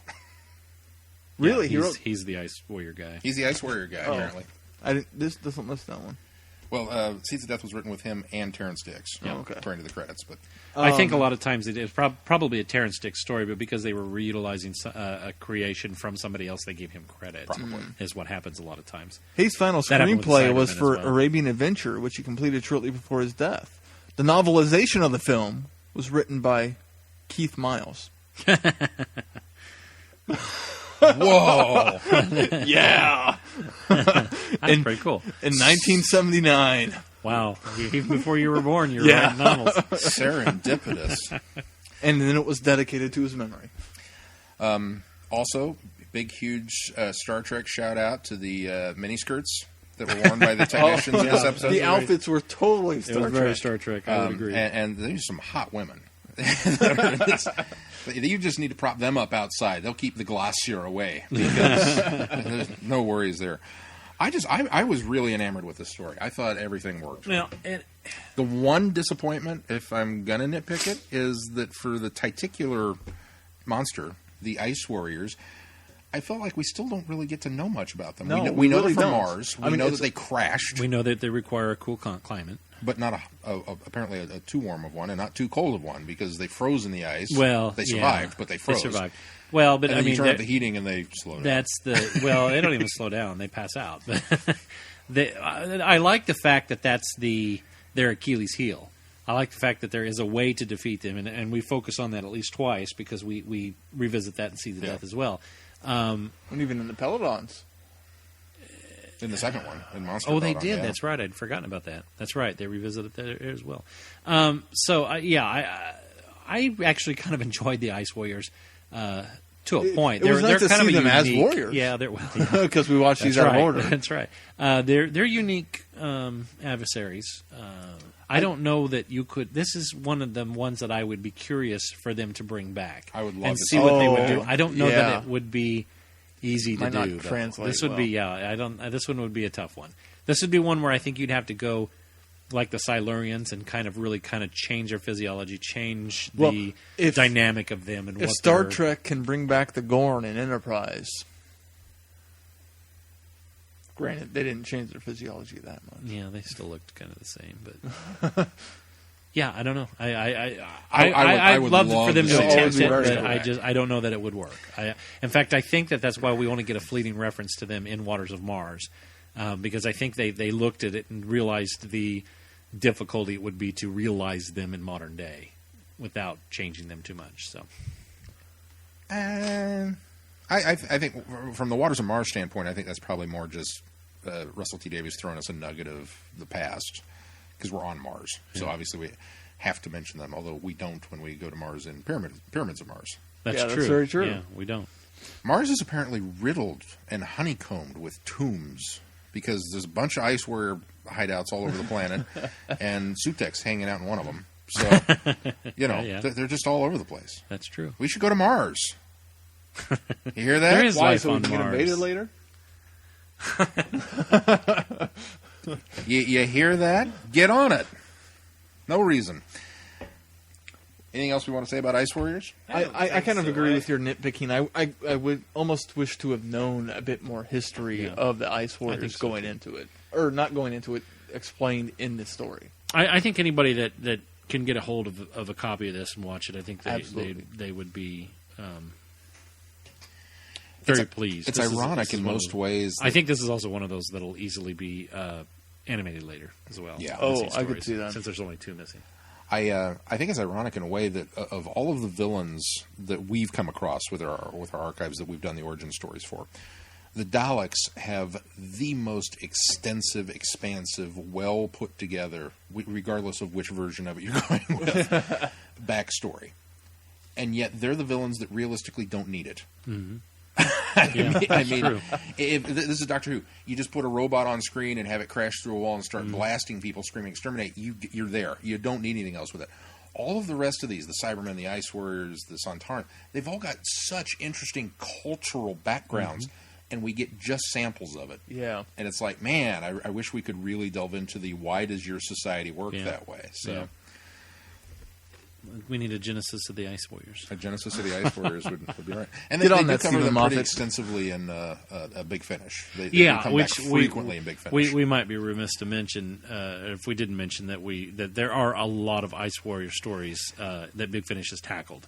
And they've even made cameos in Big Finish where they weren't the main characters. So, Really? And despite these episodes made me excited to go listen to now some Are they all more Peladon and some more. they are, despite the poking fun at the voice work, the Ice Warriors as a heavy work so well in audio.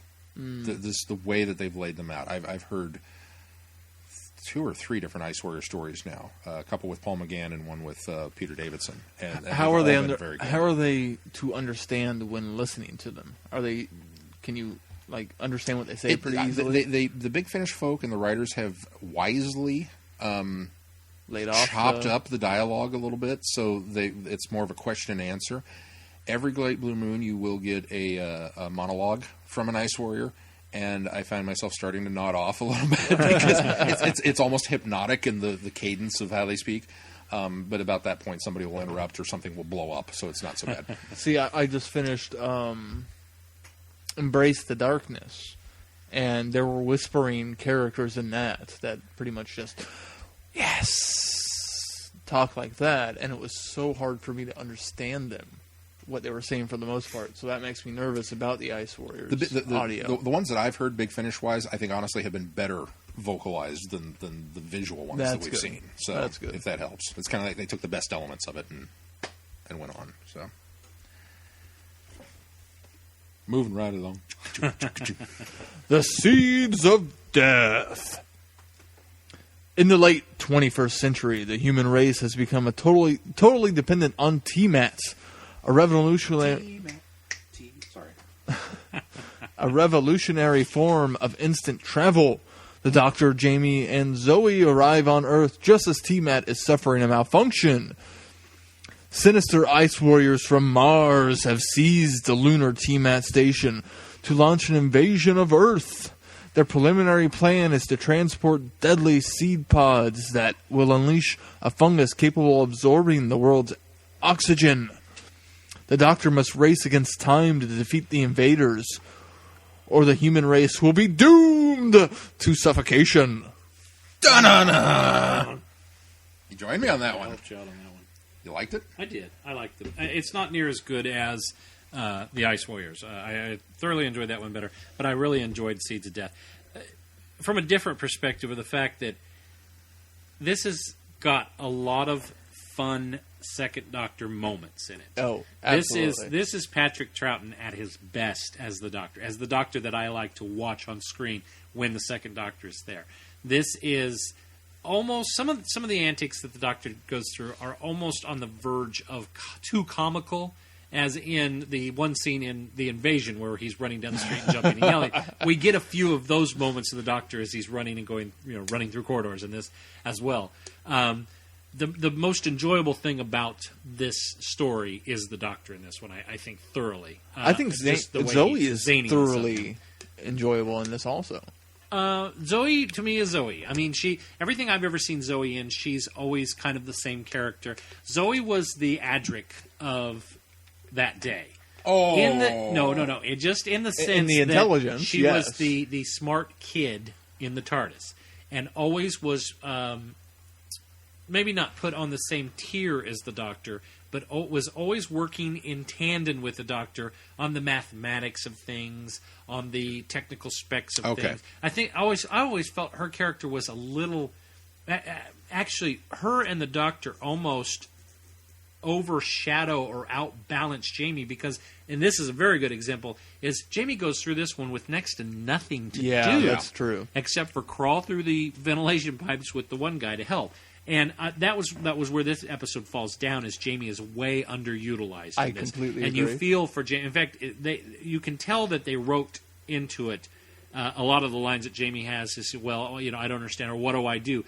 You feel for Jamie because there's just nothing for him to do in this, and that's where it falls down. But there's the highlights of the Doctor in this one outweigh the fact that I was disappointed with the fact that Jamie doesn't get to much to do. There's a lot of Jamie complaining about the rocket. There's a lot of Jamie worrying about the rocket. Right. What do we do about this? And, we're going to crash, and on and on and on. It's he gets to play whiny companion this time. Yeah. He does. It's like, which the beginning part of it, it's like they threw out the line of the TARDIS doesn't do well on short trips.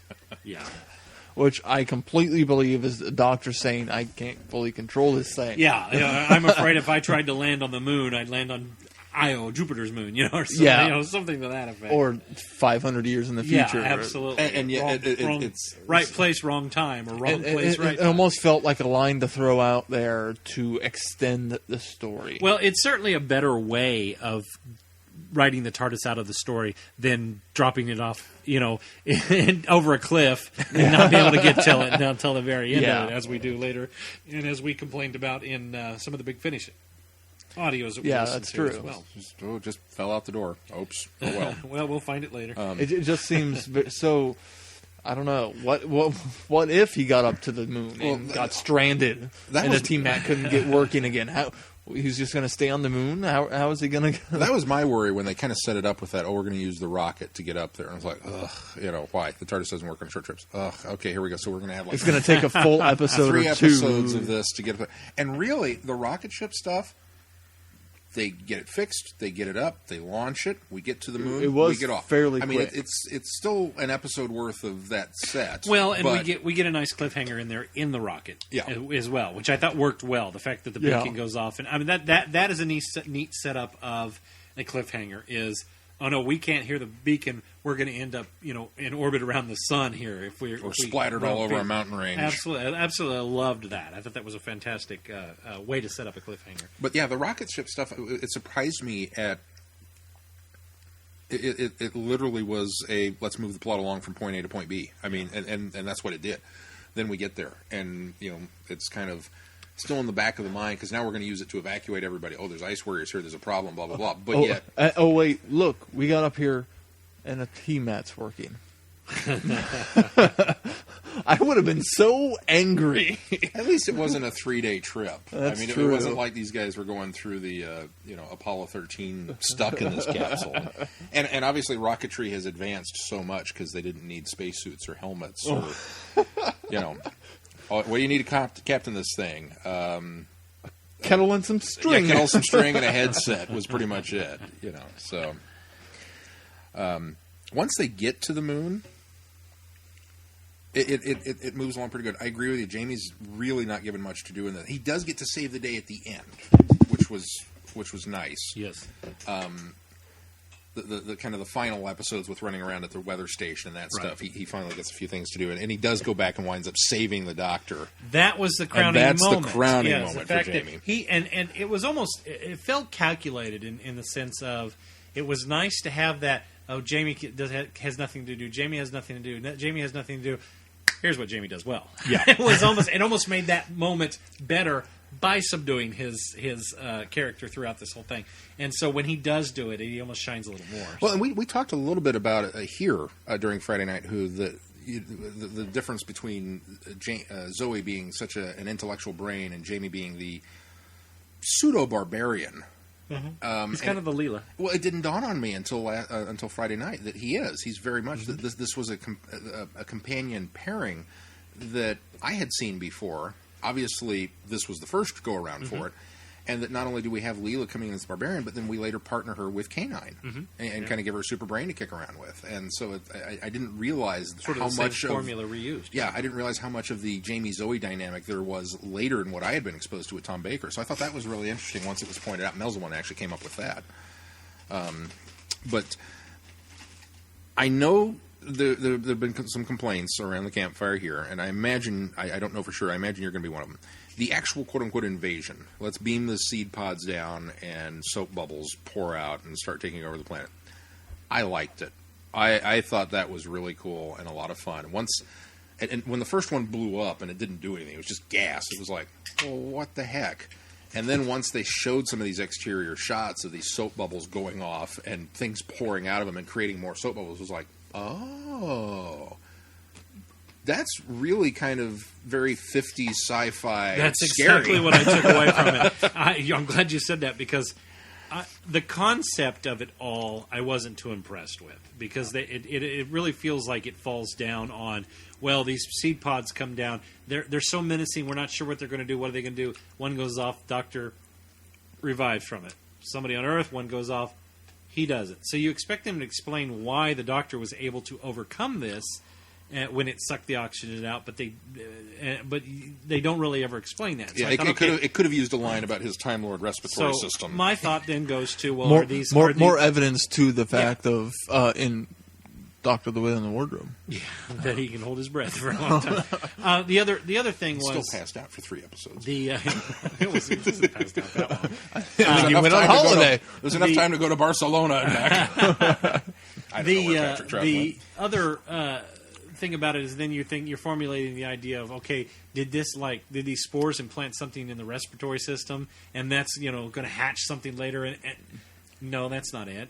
They just didn't do a good job of explaining it first. Now, based on what you said about the 50s sci-fi campiness of it, I really got that vibe. And when I got that vibe, I thought, okay, I like the cheesy B-movie science fiction feel of this. Yeah. But it really falls down on what the actual purpose of it is. Yeah. I mean, it makes sense that it's converting the Earth's atmosphere to be more inhabitable to the Ice Warrior so that it's more like Mars.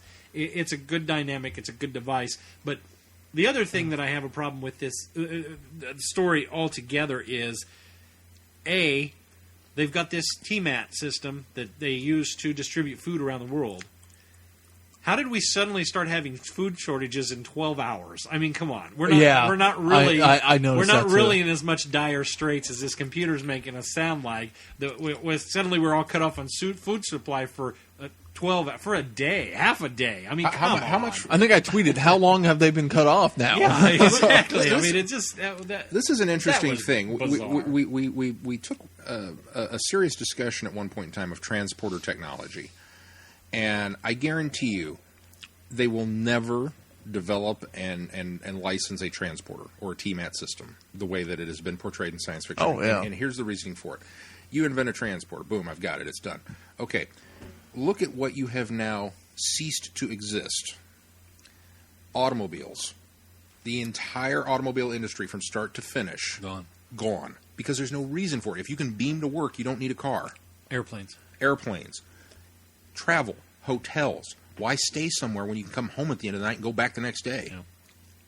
Which and even brought up some of this and the fact that once they got the TMAT, space travel, they didn't care anymore. Well, Yeah, they didn't care to space go travel anywhere obviously else is a because huge they one. can go anywhere at any time. So all of these things, and like I said, it's not just the automobiles. It's the rubber industry, the tires, the gasoline, the service and repair. I mean, the entire thing is gone. Well, not to mention that maybe this lends an idea of why the food supply was in such a way. Refrigeration. There's no need for to it. have refrigeration if you can get fresh food from that's here true. to there in no time. Trucking. Absolutely. All of those There's no things that are reason to freeze the associated food with so the that you food can send it industry. across the nation. Storage. That's a good point. Storage would be another one as Why? well. You just pick it and you put it in the thing and you beam it to New Yeah. York and it's there. So I think Maybe that's where they were going with that. I think there was maybe that I'm sort of giving them fixes way it. more Yeah. credit for it than that. But it's because it's something that I've thought about. I was more okay with the food shortages. Yeah, 12 hours in, that's probably about right. 2 days maybe. 2 days Come maybe. on. 12 hours? You know, Nah, I don't know. I mean, there's a lot Oh, no, of we can't ramifications order- and implications that all of a sudden Not to crop mention up when that you do rocket that. travels really fast because, boy, they got from the Earth to the moon in no time. Yeah, it was not a 3-day trip. It was it was there and gone. Of course, we're in the future. Rockets may Well, be like a I said, little they more don't even need advanced. spacesuits now, so it's Yeah. obviously And they a can much- land back on the engines. Right. That was the other thing that was very, very 50 sci-fi. Yeah. When the rocket goes and lands on its tail, it's like that. Yeah, now I know what we're dealing with. But Well, not to mention that we get the one shot. This was the satellite rocket. But we see the rocket on the launch pad. They're getting ready to send this false beacon out into space on this rocket. We get the picture of the rocket. And it's this, Apollo-class rocket-looking thing with a big bulbous top on it, which is clearly must be the satellite. And I thought, okay, well, that's kind of a clever, stock shot of the thing. Then later when they show him launching the rocket, it's from a great far distance, but it's one of these old 50s science fiction looking rockets that look like the one that Bugs Bunny travels to Mars in on the one with Marvin the Martian, the first one where he gets put into the It's got rocket the ship. big Yeah, they dump the scooped carrots. wings In. and That's this rocket ship. And I thought, wow. How bad is that they couldn't even match the rockets up? Because it's supposed to be the same rocket. I mean, come on. I understand production values. Back in the day, we excused them. We have a lot of leeway. That was one that I just couldn't have as much leeway. I thought, you want to talk production values? I thought the moon base I didn't was. want to, but we're going I thought the moon base was great, It was good. It was with good. the exception of putting the heating control element on on a the large stage. wall, on the large wall with the Up above the big disco lights. The ones that, when we were kids, friends of ours had this console. And this console was the coolest thing in the world. If you don't understand what console is a big unit that usually houses a media center. And what it did is it had like an 8-track deck in it. It was this large box that you opened on the top, and inside was a turntable. That's record player Yes, for record those player. of you that. all the controls to turn. For those that don't know, records came before cassette tapes. All of the controls were knobs, and they were in the center. And then off to the side was an 8-track cassette deck, which was played 8-track tapes back in the day, 1970s. It was the coolest console, but the feature of this console on the front was this fiberglass. I want to say maybe etched glassy. No, it wasn't even etched. It's like sandblasted fiberglass on the front of it, and behind it were simple Christmas tree lights, woven in a pattern behind it. And then when you looked at it through the etched glass, it fuzzed out the light, but it was also would blink in sync to the music, so it would almost pulsate. So that was the front of this thing. looking at this big panel on the wall that Zoe's trapped in front of when the one Ice Warrior is going to shoot her. That's what all I saw was this gigantic disco console where these lights would be pulsating behind it, and one big giant, like it almost looked like, what do they call the big steering wheels on ships? What are those called? The captain's wheel. Yeah, the big captain's wheel as the control for the heat in this place. Oh, and it looked like almost a giant steam valve. Yeah, how weird. Come on. Well, and when she's going across her, and of course, as soon as he gets to the vent, I looked at the size of it and went, well, Zoe's the only one that's going to be able to fit through that thing. And then he does that really bad pantomime of trying to shove his shoulders through. So he goes back, gets her, and she's got to sneak across the room with the Ice Warrior there. And she gets up on the stage, which is what I'm going to call it, and starts going across the room. And I'm looking at this gigantic disco wall going, you are about as noticeable as a cockroach on a white rug. Because it's just a bank of lights. Yeah, and then it's just her sneak, silhouette. sneak, as across the room to go turn this wheel. And then she got over there, and I realized they'd put the wheel so high up on the wall. Zoe's going to need a stepladder to get up there and reach this thing. Well, do you notice, though, from the wide shot, this thing's quite tall. It looks like she has to reach way up there. Yeah. But then when they go to the tight shot, you see her head just about level Just with about the wheel. level with the wheel. I thought, okay, wait a minute. So She grew. little production mishap there in my mind. Other than that, I thought the moon base was great. Well, let's talk a little bit about the backstory of the Ice Warriors, because I was actually forgiving of the Ice Warriors for what you were talking about and not getting the background of the. I was a little forgiving, because I thought, okay, we're going to focus on the dilemma of the Ice Warriors and why they're here and whatnot. Okay. It was also a small faction, Exactly. not an army. It's just a little piece of the Ice Warriors, and we're just focusing on this one group. However, when you follow that up with a story of an invading fleet of Ice Warriors, I want to know who they are, where they're from. This is what I expected out of this, was to get more of that information, and we don't. We don't. We do get a little bit of a glimpse into the hierarchy. However, I wanted some explanation for why this one leader guy, was it Slar, is this little tiny thin Ice Warrior with the big giant helmet. He's obviously the thinker. It doesn't, but it doesn't. They don't explain why we have variations in Ice Warriors now. Now, we had already seen variations in Ice Warriors based on Peladon adventures, and we do realize that the leader has a different look because he does in and that's those stories explored as well. a little bit more in the Big Finish stuff, where I believe Terrific, because I these need are the that. Ice Lords, versus the Ice And soldiers even Ice the leader that he communicates with on the one The Field device, Marshal. the Field Marshal has this glittery helmet. That was kind of neat. I was his like, helmet okay, was that's neat. bejeweled. It was bejeweled. I liked that though because it gave him kind of a regal, more royalty feel, and so I thought that worked for me. Tuning in the station is like, Field Commander, where'd you get the bling? They really messed up, and his neck was not this long, and his shoulders weren't this long. Why? Who did this cover? This is terrible. This is one of the worst. This is for horrible. a fun story. I'll be honest. Every now and then you buy old Who, and you kind of get what you would call buyer's remorse, where you buy it and then you watch it and you're like, do I really need to have that one? Buying this one was painful because you look at the DVD cover on this, the U.S. DVD cover release. Even and it's reading the back of horrific. it isn't that great of a description. It's a bad picture. It's a bad composite. It's not even a great image of Patrick Troughton. And then it's got this weird Ice Warrior or Ice Lord, whatever he was, the commander, in his bad helmet and his really long neck. And he doesn't look anything like what he looks like in the episode. It almost looks like a production... test for what here's what this guy's happened supposed is to it's look bad like. photoshopping because this is not part of his helmet, but it's going into the front part here and coming off the back here. They've clearly fixed this to give him a bit of a neck, but they've gone too far because these shoulders. I wish the listener could see this.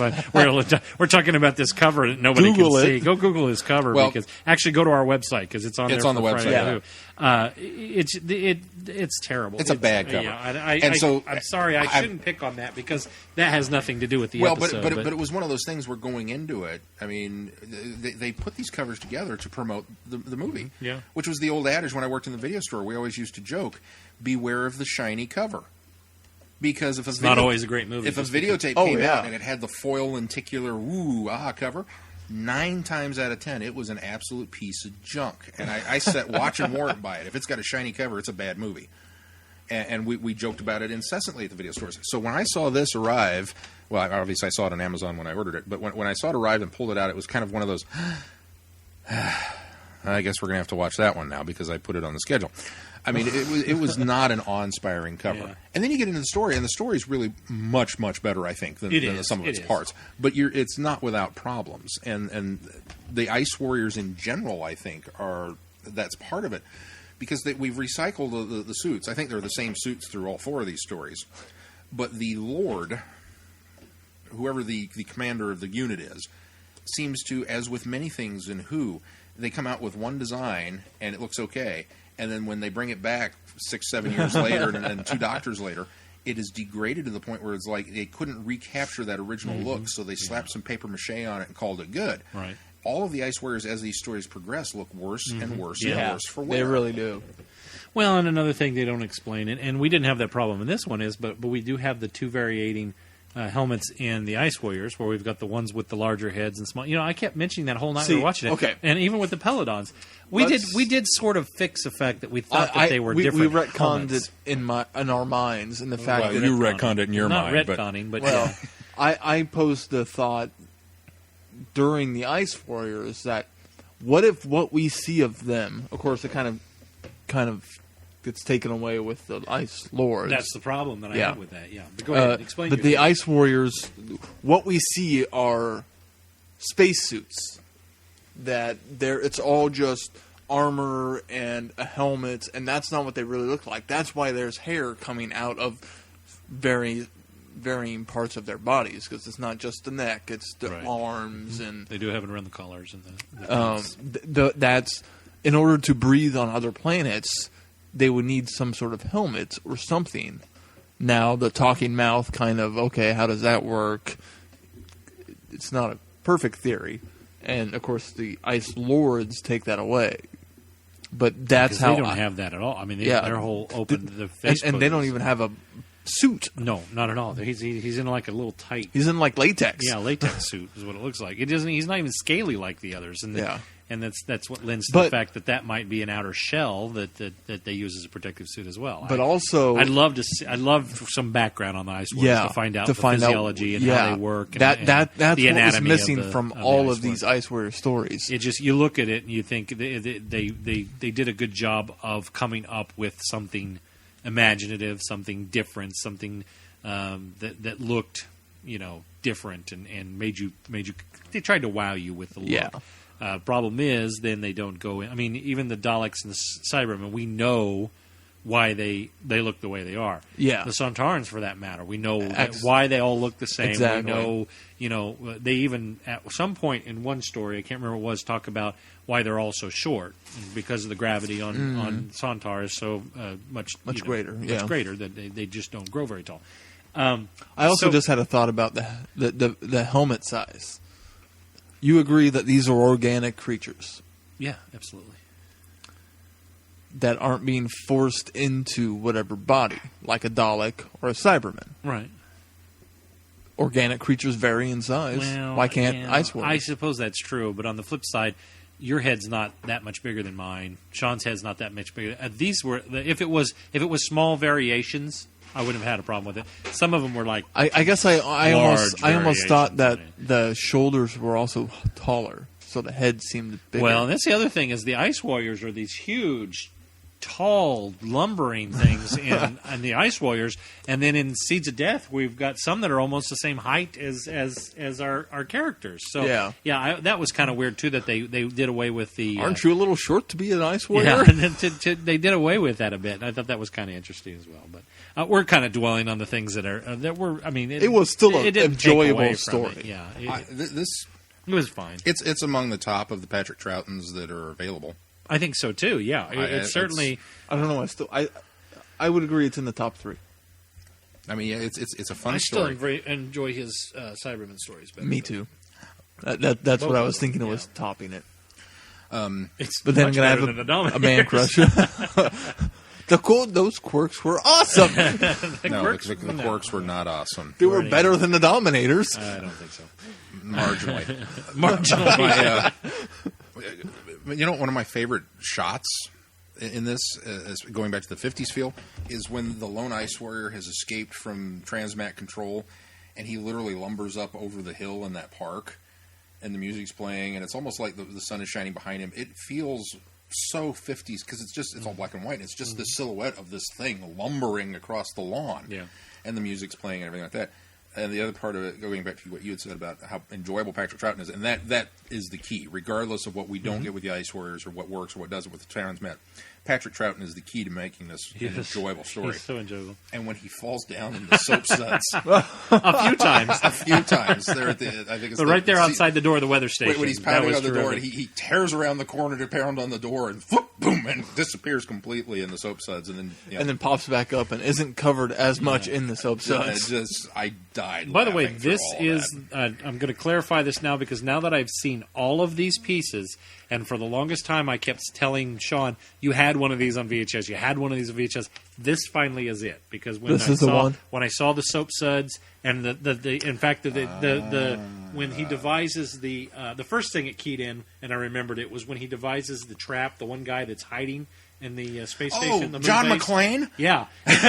When he's hiding from the Ice Warriors, and he devises the solar trap, essentially, and melts the one, because all there's left, if you look, all that's left is a puddle there. Yeah. On the ground.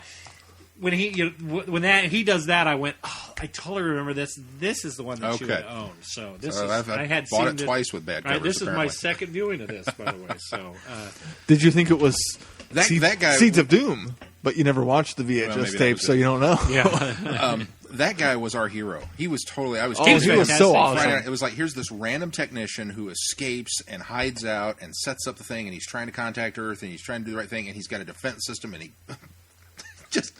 he liquidated an Ice Warrior by giving him a suntan. Yeah, absolutely. This dude is hardcore, And then he goes and he's sneaking around in the air shafts and doing all this stuff. And I'm like, this is the greatest character ever, and I'm rooting for this guy. And then he has an emotional, nervous breakdown with Zoe, and it's like, oh, don't do that.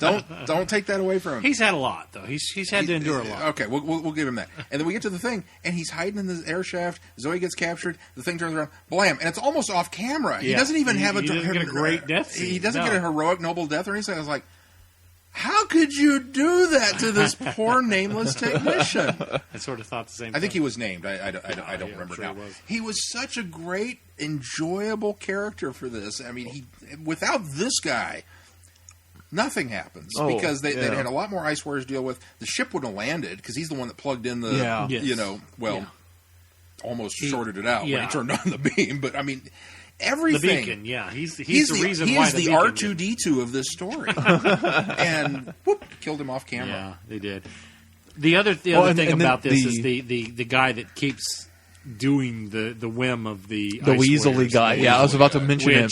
Which you hate him so much throughout most of it, and then he redeems himself. He does, and I like that idea. I like that too. I continually felt sorry for the guy throughout the entire thing, though rightfully so, because he really was so scared and was just looking out for his own life. He kept saying he was afraid of dying. He didn't want to die. This what he felt was his only option. He totally justified himself. You don't like it. You don't like it. And when he turns on the video link and is able to get... You sort of wish sooner he could have sabotaged something and we wouldn't have had all this problem anyway. Cut down another episode. That was a great device in the storytelling that worked out well. What's her name? What was her name? That's Gia or Gia? Her real name's Louise Pajo. No. Pago. Well, I mean, I'm not... Kelly. Well, her first name's Gia, but her last name's Kelly. They only called her Kelly. We called her Kelly. Kelly, hot. Very attractive woman. Yeah. So, that's Seeds of Doom. Seeds of Death. Not Sorry. much else I can say about Score me! Yeah. Smart! That didn't work. I'm going to throw this out there. Doctor Who writers, don't reuse titles. Seeds of Death came first. You got to let them have it. As much as I love Seeds of Doom, as much as I'm a fan, it came first. Seeds of Doom is a more... I agree. Fitting title. Seeds of Doom is a much better fitting title. Maybe that's why they finally decided to go with it. But it's like when we had Impossible Planet, and then Moffat comes back with Impossible Astronaut. It's like, it's too close. We've done to it a few times. Let's not do that anymore. Come up with another. Well, adjective. Not to mention they did a whole, like back before they named the story arcs. One of the very first Dalek story is called The Mutants. And then in Pertwee's era, they actually named a story called The Mutants. And so That's why they went back, and when they labeled these for release to put them on VHS and DVDs, they actually started naming the entire sequence. Now, I know that there's some writer out there that's going to complain about my comment because, the show's only been on the air for 50 years, and we're talking 700 and some odd episodes. There's bound to be some repetition. I don't care. Do your homework. All right, Let's move on to Curse. I'm off my soapbox. The Curse of Peladon. Dun, dun, dun! Oh, sorry. I got to jump the gun. Taking a test flight in the TARDIS, the Doctor and Joe make an... What is that word? An elegant? Inelegant. An elegant. I've never seen that. Something you don't expect to see on the back of a DVD box. Inelegant. Make an elegant landing on the planet Peladon. When they are mistaken for the representatives from Earth, the Doctor soon finds himself chairing the committee of alien delegates assessing Peladon's petition to join the Galactic Federation. When one of the king's advisors is killed, the High Priest fears the ancient curse of Agador is at work. But the Doctor suspects his old enemies, the Ice Warriors, are to blame. Can the Doctor and Joe uncover the identity of the saboteurs before a major diplomatic incident plunges them into war? Dun, dun, dun! This was so enjoyable. This was my favorite of the other. I agree. I agree too. I'm going to start with it first because it's just a quick mention, and we'll touch on it more in Monster. But Alpha. Alpha Centauri. Sarah stayed awake through almost all of the story, and Blake was over. And every time Alpha talked, the two of them, and I have to admit I did too, snickered a little bit. There were great moments from the peanut gallery. There was giggles. But for classic Who, such a unique looking character. And I'm sorry, but Pixar, total Doctor Who fans. This is Mikey. I never thought of that. This is where they got Mikey from Monsters Inc. They tentacles. They took off the bottom half and put arms and legs on it. Yeah, Mikey. Sure. You don't see it? No, not at all. I mean, it's a one-eyed giant eyeball and a one-eyed green alien. I see. I know where you're coming from. No, I didn't get that from this at all. But it's not the same character, but the design. No, not even. Alpha. There's a mouth on that. It had 2 legs, 2 arms. Alpha Centauri. No, it's nothing like that. All right, you folks at Pixar, we want Let us feedback know. from you. Let us know where Mikey came from. Mike was asking. It's the same voice. It's funny that you guys keep saying Mikey. I don't think he ever went by Mikey, did he? It's Mikey. That's Mike. what Sully called him. No, he called him Mike. Somebody called him I Mikey. don't think Sully so. called him Mikey. No, I don't think so. Yeah, he did. I'm pretty sure he did. That's something. Go back and watch your Disney movies, mister. You go back and watch your Disney movies. You'll find It's out I'm Mikey. right. It's Mike. Mikey. There's so much good story to this. I mean, there's so much political.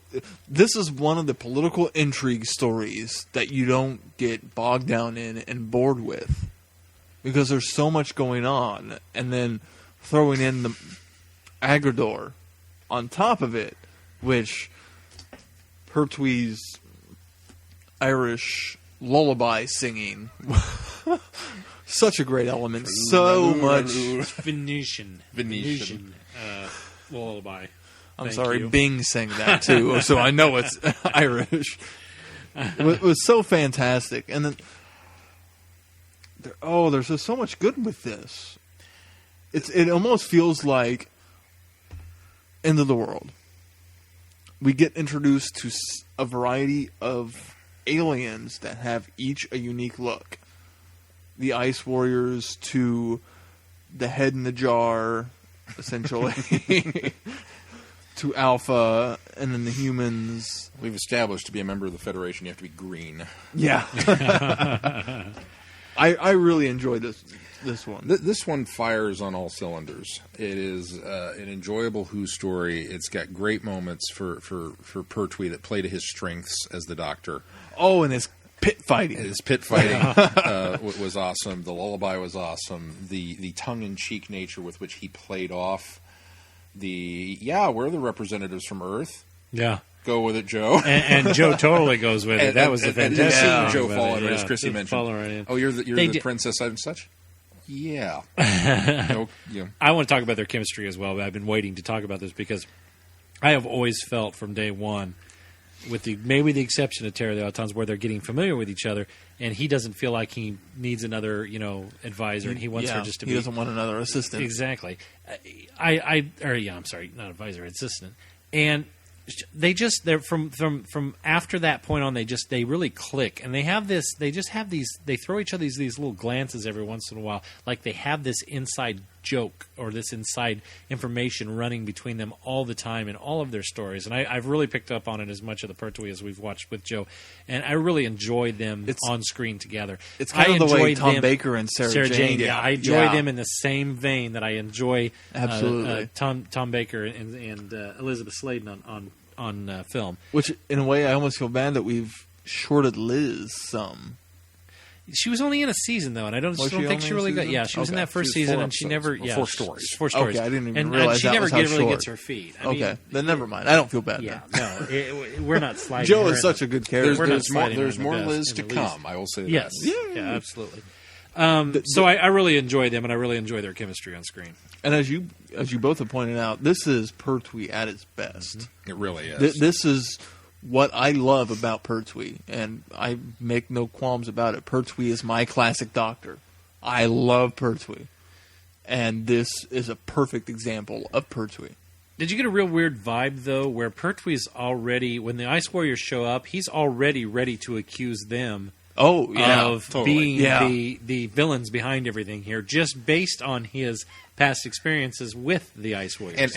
Which it almost makes it feel like there's more than just what we've seen on camera. We watched these out of sequence. Curse of Peladon was the first of our journey through the Ice Warriors that we had seen. So when he makes that leap, it did feel weird. Yeah. Now, having the background knowledge with the two Troutons behind us, I'm a little more forgiving of that, being able to, point the finger. They're the ones that it's like the Daleks showing up and saying, hey, we're good guys. We want to be a delegation. So that being said, them. I like now, and again, retroactively seeing this as you were in that point, I do like the fact of going back and seeing how the Ice Warriors are used in such a different way this time. They're not the villain. They are not the villains. They are there as the peacekeepers, essentially. They are there on the side of Peladon to a point as well in this story. And they're almost the reason why the real adversary gets uncovered in this. And so I like the way that they play out in this, and it was a clever way to bring the Ice Warriors in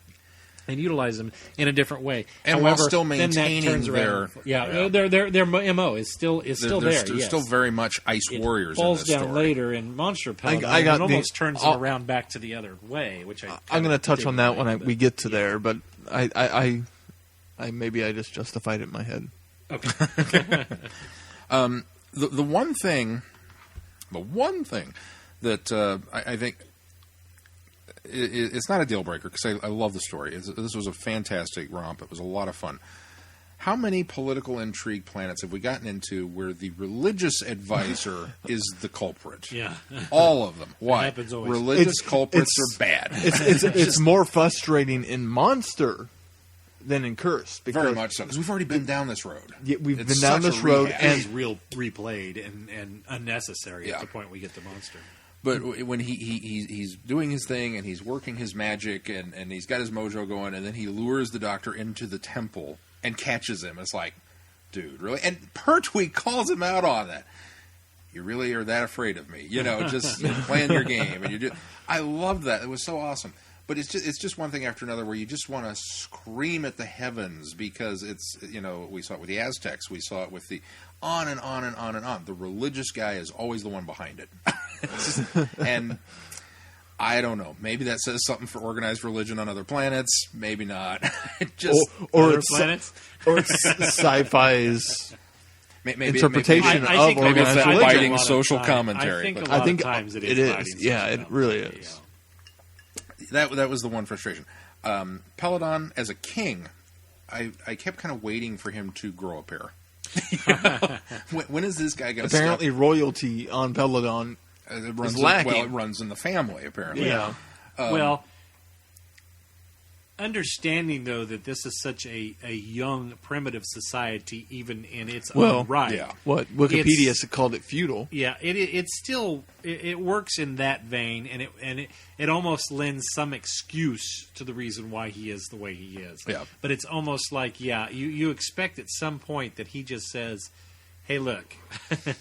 You may be the religious leader, but I am the king here, and this is what is going to happen. And he does to a point. Well, he does to a point, over and over and but over again. Unfortunately, not until he slides back later. and of course the granddaughter, or daughter, whoever it is, does the same thing. Well, he does go toe to toe, and he does come down on the Doctor's side, Right, but he always slides back in the end. Only as far as he thinks he can get away with it. Yeah. And as soon as the religious guy pushes back and says, "No, we're going to do it this way," then he's like, "Oh, okay."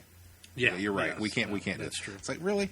So that was frustrating because I felt I don't want to say that Curse of Peladon felt too long at 6 episodes. It was only 4. No, it was a 6. Was it a 6? Was it 4? Oh, this Curse one was 6. 4. This was 6. Curse was 4. You're right. I'm getting it confused. This one was way too Yeah. long. Well, then I'm not going to talk. I'm just going to.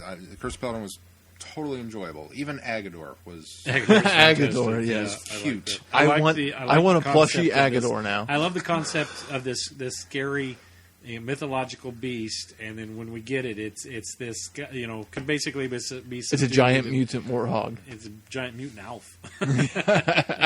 It's after your cat. It's ironic too that we've got Curse of Peladon, Monster of Peladon. Curse of Peladon is all about the monster. Monster of Monster Peladon is all about the curse. Yeah. It was like it was like they misnamed him. I wondered. I had to look. We'd be remiss not to mention the fact that we didn't realize until halfway through this, and Chrissy tweeted that it's David Troughton is playing King Peladon. Yeah. Which is Patrick Troughton's son, which returns in a role in Midnight. It's the same guy, which was. It was the old amazing. scientist. Oh, yeah, that's right. Okay. It was amazing that I kept looking at the guy going, well, he looks a little bit familiar. I didn't place it at all because, he's missing a lot of hair by the time Midnight comes around. But, it was our continued Whovians playing Whovians. That's right. David Troughton played King Peladon in this one. And then of course, the other thing that I think it just went out of my head. Or something else I thought we needed to mention about this was important, and maybe I'll come back to it after we start talking about Monster. Anything else you guys want to cover on Curse? I think all around thoroughly enjoyable. We enjoyed all of it. Although, once again, we land on a cliff face. Oh, that's what it was. Was that what it was? That was landing. Yeah. Let's land the TARDIS and then get rid of it, and then drop it off of the cliff so that we can't use it. That was what it was. Yeah, it at least was a more secure landing than in the Ice Warriors, where it landed sideways. And then apparently, we'll go back to that. Apparently, Victoria had righted it before Jamie and the Doctor returned. That was a great bit. You want to the playing of Patrick Troughton's strengths. The TARDIS materializes in the Ice Warriors almost upside down on a snowbank. It kind of materializes and then tips over, and you hear them inside going, "Whoa!" and the doors fly open, and it's just hands as they grab onto the thing and they climb out of it, and they get part way out and then fall back in again. I'm doing this very backwards, but it's almost very 11th hour. It is. Which I wonder, again, with Matt Smith being such a Troughton fan. Yeah. I wonder how much of that they threw an element in there. But Curse of Peladon, it's a great opening. It feels very much like a cliffhanger that the TARDIS materializes on the edge of a cliff. And it's hanging. Yeah. Okay, cliffhanger. You wrote it in there. And then it's a big dramatic rescue Joe, get out of the and we get out, and then boop, beep, there it goes. And Joe's freaked out about it, just like I am, and the Doctor plays it off as it's indestructible. Yeah, he looks over the side. Well, it is indestructible. Good thing it's indestructible. You're gonna bust out a window, which now totally makes sense when I think back to Dalek Invasion of Earth, and we said, doesn't the TARDIS look weird? It looks like that window's busted out. I bet Hartnell had a rough landing. He chucked it off a mountainside and went, eh. Really ought to put plexiglass in those. Yeah. You're going to break the lamp. I guess apparently the Venusian lullaby sung to Agador is first used in The Demons. Really? Yeah, on screen. So Really? we'll have to listen for it. Pertwee sings a lot. Apparently so. I was just looking at that on Hastings. Dr. Phil, you'd probably be the person to know. Is that available on a compilation That would be nice soundtrack? If not, maybe we can market one. We're going to have to go back to. There's a lot of really great DVD extras on Curse of Peladon, including Warriors of Mars, A Brief History of the Ice Warriors. Which we never watched. We didn't watch. We should have. John and Katie, a look at one of the most fondly remembered Doctor Companion pairings in the show's history. The Peladon Saga, a documentary focusing on the socio-economical climate influence to the story. Well, the religious guy's the bad guy. You don't need to know that. So, yeah, there's a lot of cool stuff on that. Ooh, this one has Where Are They Now? David Jacobs interviews Dizanne Churchman, who voiced Alpha Centauri.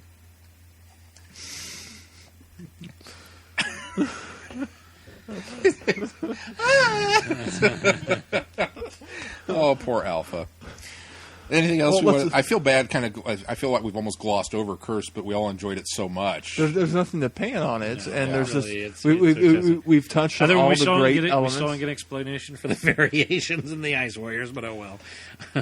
I've just come to the conclusion we're not going to get it anymore. He's important. Yeah. And I'm glad that we got more of them. He's obviously the leader of the Ice Warriors. Well, of this faction. In that faction. Platoon, whatever they are. I am glad that we got more.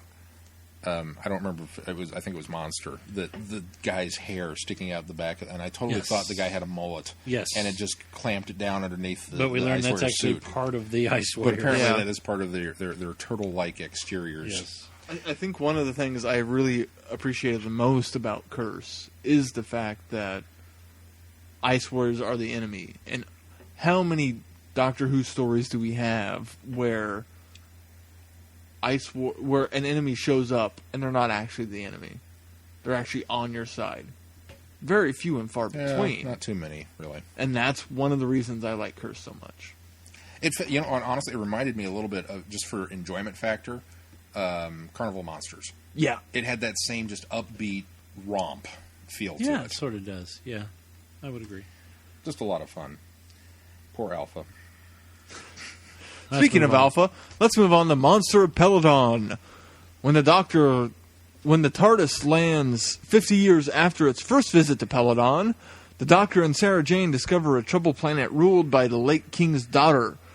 Peladon is at the center of a war, and the Galactic Federation desperately needs a mineral found in the mines.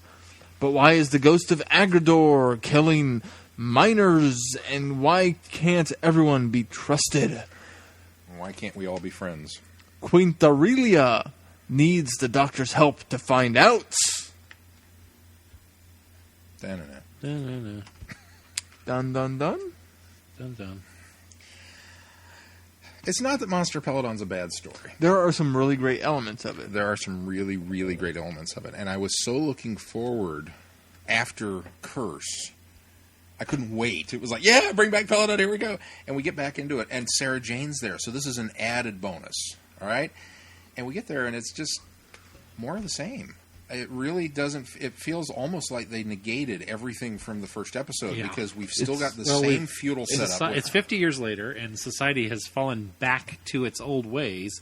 And they were hasn't grown past them. They were so doing so well in order to be able to join the Federation and become, part of this galactic group, and then they haven't evolved any in 50 years. Yeah, and you would think the Federation would probably lend a hand, build a couple hospitals and a school or something while they were on the, that apparently hasn't happened.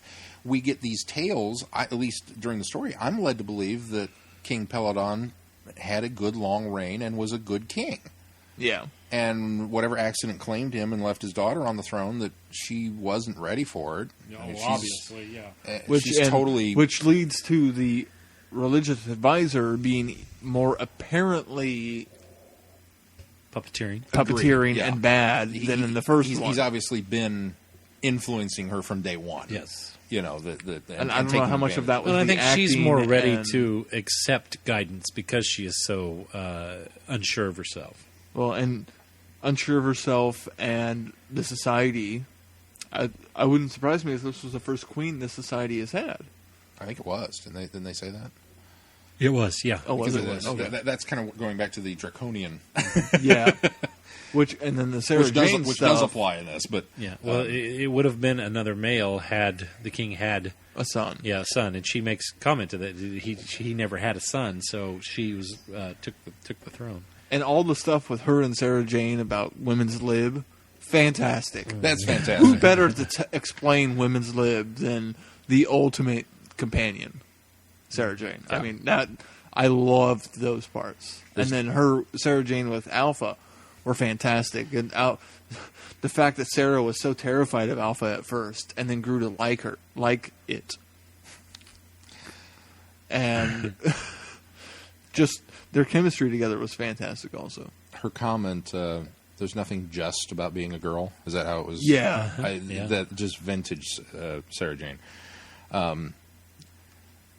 The problem is just the plot. It's a complete retread from the first story. It really is. It's all the with same a- themes with a different enemy. They've slightly changed the Curse of Peladon, which is you explained it earlier. Is that the one's all about the monster? It's called Curse. This one's all about the curse. It's called Monster.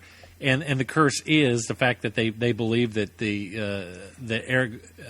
Agrador is showing up and creating havoc in some sort of astral form, because the thing keeps materializing and then killing and it's people. all the statue. Right, exactly. There's also, and I talked about this pretty extensively, the episode for me felt very much like an episode of Star Trek called The Cloud Miners, where we've got the very rich aristocratic society that lives up in the floating city, reaping all of the benefits of the miners who are stuck down in the mines and clamoring for equal rights and why do our lives suck so much. Should we talk about the miners a little bit?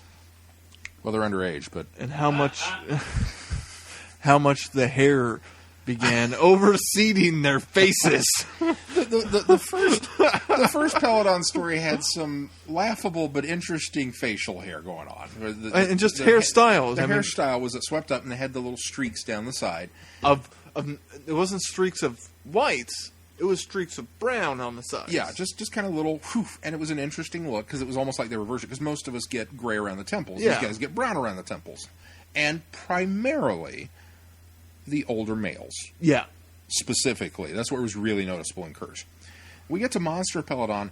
Everybody in the society is got these streaks of brown. Some of them have 2 or 3 of them, not just on the Yes. temples, but like a couple that go up over the mohawk area of the head, and they've got full-bodied Samuel L. Jackson Pulp Fiction afros. I mean, there's a lot of hair and then, going on in these guys. And then sideburns that impede almost to the jawline. Yeah, I mean these are It's some hairy so guys. ridiculous. It's like a badger. They look like badgers, and not the Mark Shepard kind. No, not a They cool looked like badger. owls. I think they just had like an owl structure to their head, and the hair didn't help. Darn unimaginative anthropomorphic Earth animal characters. Hey, you know who wasn't anthropomorphized? Alpha Centauri. I want to see them bring Alpha back. Oh gosh, that would be cool. To see Moffat spin Let's that. see would how be they so do that. cool. would you do that CG? Oh yeah, Oh, I'd do you- the whole thing you need to. CGI. Yeah, absolutely. Yep, the eye would blink and everything. I mean, that would be Well, the so eye cool. blinked now. It does. Or doesn't then. quite completely close. Not It goes about completely. halfway down, and they did it. I mean, for For lint the dryer, time. for lint dryer arms and a big cape, and I think I read somewhere that the You guys shouldn't make fun of the lint The dryer character arms looked- so much, since the robot you guys Yeah, love well, so much is just guttering. No, it didn't. I didn't make fun of Alpha at I read somewhere that Alpha, when it was first developed, looked too phallic, and so that's why it dons the yellow cape, because that made it look less like a certain part of the male anatomy. So, yeah, That's interesting. I like Alpha. never thought of that. But no, Alpha I think is a great, and we talked last week about it. A great example of doing them right. Yes. We don't care that you can't necessarily visualize or realize this alien necessarily to the best of the abilities that you have available. but thank you for trying. But thank you for trying, because it's outside the box. It's Yeah. something different, and it's not a humanoid fly. No, exactly, exactly. The disappointment for me with this episode, other than the complete retread of part one and the Cloud Miners plot, is the really non-surprise factor at all of it. It's a very standard, laid out, here's what's going to happen. And it's not a surprise that Sarah Jane sees a shadow in the control room back there that, I knew was an Ice Warrior. I'd never seen this before. I knew the Ice Warriors were in it. One guy was in league with them. Yeah, and then the Ice Warriors show up, and he's kind of a jerk, and back to typical Ice Warrior fashion, which we still don't get a whole lot of explanation for what they're doing. And I got a little excited over the fact that we're at war with Galaxy 5. Yeah. I thought that was kind of fun, because we haven't watched it yet, but there's a Hartnell episode in Galaxy 4. Mm-hmm. And so, okay, Galaxy 5 apparently is really bad guys. But there's just nothing that happens, and there's so much back and forth, so much running around. We go to the mines, we come back to the throne room, we go to the control room where they're running everything, we go back to the mines, then we go to that super secret whatever it was, and then we go back to the throne room, and then we have to go to the religious center, then we go down in the pit again. And it's just like, of all of the places you could go back to, Peladon is a place that didn't need to be returned. No, it really didn't. There wasn't enough happening. Well, and if you were going to story, return there, you needed to stay away from the themes we saw in Curse. I mean, if you want to do a story dealing with this Galactic Federation and had Peladon Alpha and have a contingent from Peladon there, fantastic. If Peladonians? Even if you wanted to set it on Peladon, so there's that somewhat familiar, and the production team did a great job matching everything up. Oh, yeah, absolutely. I'm sure those sets didn't... It didn't feel like 50 years later. Yeah, looking at the sets. Well, it did. They look like the same sets, but they had a more... they had a better architecture to them, I thought, in Monster. I mean, when you look at how far apart these stories are, I mean, we're dealing with story number 61 and 673. Yeah. That's a good span. Obviously, we're a whole companion later. I'm sure those sets didn't survive. No. Oh, no. But they went back and rebuilt them as needed. They modeled them after the Curse. Did a really good job with that. But it's just a flat story. Mm-hmm. It's just such a disappointing story. As far as the Ice Warriors go,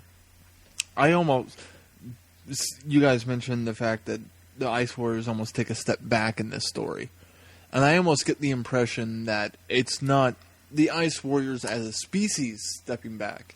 It's just one lone rebellious. Oh, I'm sure he was acting on his own. Yeah, I totally got the impression that he was acting on his own, doing this when what he thought was what's best for the Federation and for the Ice Warrior species in general. Just it didn't end up being that way. That's the impression I got from it. So I don't necessarily think it's a step backward for the species, because as far as I'm concerned... Well, it's a step backward from the standpoint that from what we've established so far, and then all of a sudden we get this very interesting turn for them as a species, as their characters, to all of a sudden revert back to, none of that really matters because we're going to put you back in the role of the standard heavy, the standard villain. Maybe if they had introduced them earlier and had them more of a heavy villain as opposed to the Ice Warriors don't show up till what, episode 4? Yeah, it's good. You made the comment that this was a lot like Invasion of Time, where we don't get the Sontarans until really late in the game. Yeah. We don't get the Ice Warriors until really late. They're only in there 2 full episodes, I think. The one thing that I will say for the Ice Warriors, even though that they do have reverted back to being standard bad guys in this, is that they at least did it with their newfound sense of honor and straightforwardness intact, maybe is a better way to describe it. The Ice leader in Curse of Peladon, he's a very almost regal character, and he's very diplomatic, and even though this is the way this is going to wind up, he's okay with giving you a couple different options as long as you get to here. Right. And they kind of kept that in Monster of Peladon. The guy was harsh. He was a slave driver. He didn't care how he got the ore as long as he got the ore. Yeah. He's going to give you 2 or 3 different options to get to the ore, but we're done monkeying around with it, and you will get me my ore. And I thought that in a way that was kind of refreshing, because he didn't come across as just a complete psycho villain who's going to kill people at random. Right. There was a method to his setup. Yeah, there are some pluses in this. Yeah. I think that. And I think Sarah Jane, Elizabeth Sladen, once again gives an outstanding performance. Oh, She's yeah. not given much to work with in the story, in the confines of what's going on here. But as you pointed out, her interactions with Alpha are great. And at the end, when we've killed the Doctor for the 4th or 5th time, and she is genuinely broken up over it, not just from the, how do I get home? Yeah. Yes, which a lot of companions have been. But, I mean, she is sad to see him lying there in his state of mental duress. And then he comes out of it and quotes the line, "A tear, Sarah Jane? We're not there. We're not there yet." And just a great performance on her part. And John Pertwee is usual good, but he almost felt like he was kind of sleepwalking through parts of it. Almost really phoning does. it in. I can't believe we're back here. Yeah. Even when he sings to Agador, he doesn't even bother constructing a thing. He just pulls out the fob. Yeah, and, the fob watch. And he starts playing with it. I think this is there's definitely one of the ones that feels stretched out. It doesn't need to be 6 parts. Yeah, this one definitely didn't need to be. When you six. get to Death of the Doctor in the Sarah Jane Adventures, there's a nice moment between Joe Grant and Sarah Jane because they both refer to Peladon because they're sort of reminiscing and sharing stories with each other, and this is one that they're able to connect on is their adventures on Peladon with the Doctor, and I thought that was a neat. That's throwback very to cool. it. So yeah, it's just I look really forward to quickly, seeing that one. really quickly mentioned, but it's a neat connection to those two stories. So not much else I could say about Monster. It's the weakest of the 4 that we watched, I think. I agree. Absolutely. The other thing, going back to Curse real quick, that kind of threw us initially, Keith kept asking me, so when is the set? And well, they're traveling in the TARDIS, so it's got to be after 3 Doctors. Nope. Curse of Peladon's number 61. The 3 Doctors is number 65. And I'm not quite sure how that works with him taking a test flight when he doesn't have the dematerialization codes given back to him until the Time Lords do it in the 3 Doctors. I think he doesn't have full control over That's why the he's TARDIS. testing. There must be something He gets somewhere that he gets well something in order to get it to work. One of the slightly. pieces of the Master's TARDIS at one point, and he also uses that in Claws of Axos, which he travels in as well. So we'll have to go back and do some research. But there were limitations still, even up to the 3 Doctors. Well, I had the chance to read one of the Doctor Who comics. Came out in 2009. It's called Cold-Blooded War, and I'm not going to talk too much about it because I want people to read this, and I'm certainly going to spoil this because it's a really fantastic story. And it's very emotional, and there's kind of quite a surprise to the ending, but it's a strong story. It takes place. I'm not even sure. I think it's Draconia is where it takes place. Really? It focuses on the Draconians. The Ice Warriors have been brought in now. The Federation, they're part of the Federation. Draconians are.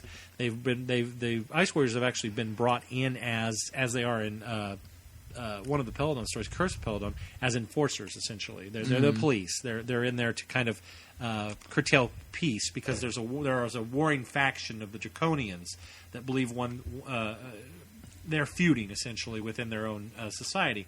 And part of it comes down to the fact that there's a female that has been placed on the throne.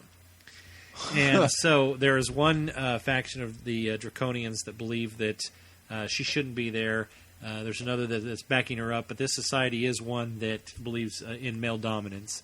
And so the Doctor and Donna arrive, and they are, again, mistaken for somebody they're not. They believe that the Doctor is the mediator from Earth that has come to mediate the circumstances and act as a mediator between the two groups.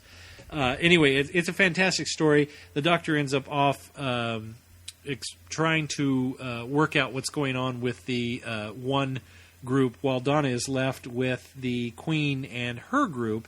And there's as the mediations are taking place, the Doctor has been kidnapped, or the mediator has been kidnapped, and there's some dispute over whether the factions did it on purpose or whatnot.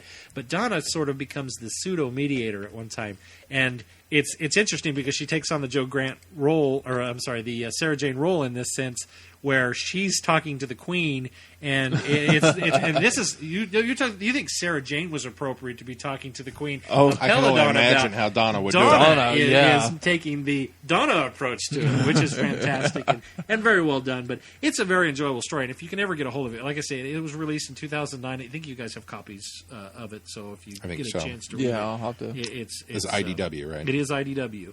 So, but if you ever get a chance, one of the things I thought was cute was it starts out with reports from various worlds, with like shots of reporters in boxes. And as Keith pointed out when we were looking at this a couple of weeks ago, one of them is an adipose reporter talking about the events, the things that are going on Draconia.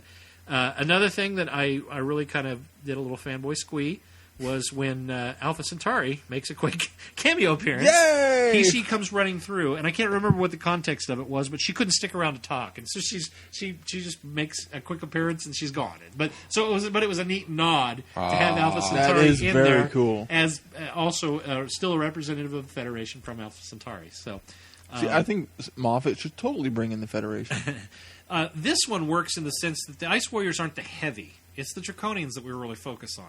Mm-hmm. And the Ice Warriors are there, again, in the capacity that they were in Peladon, and Curse of Peladon. And it works because then we're back to now the Trade Federation utilizes them as sort of the enforcers or the police force. They obviously have the army that can help in peacekeeping operation. They're NATO of the Trade Federation, or I keep calling them the Trade Federation. The Trade Federation. It's the Federation. It's just the Federation. It's just the Federation. It's like like Star Trek. Yeah, the Federation. They're basically Go Star Trek, not Star Wars. But there's a neat little twist as to how the situation on Draconia gets resolved, and I can't go on saying much more than that without giving it away. But I highly recommend this as a read, and if I'm glad to see that they go back to the mediator enforcer type. Yes, because it's almost like it's this that ignores, adversary.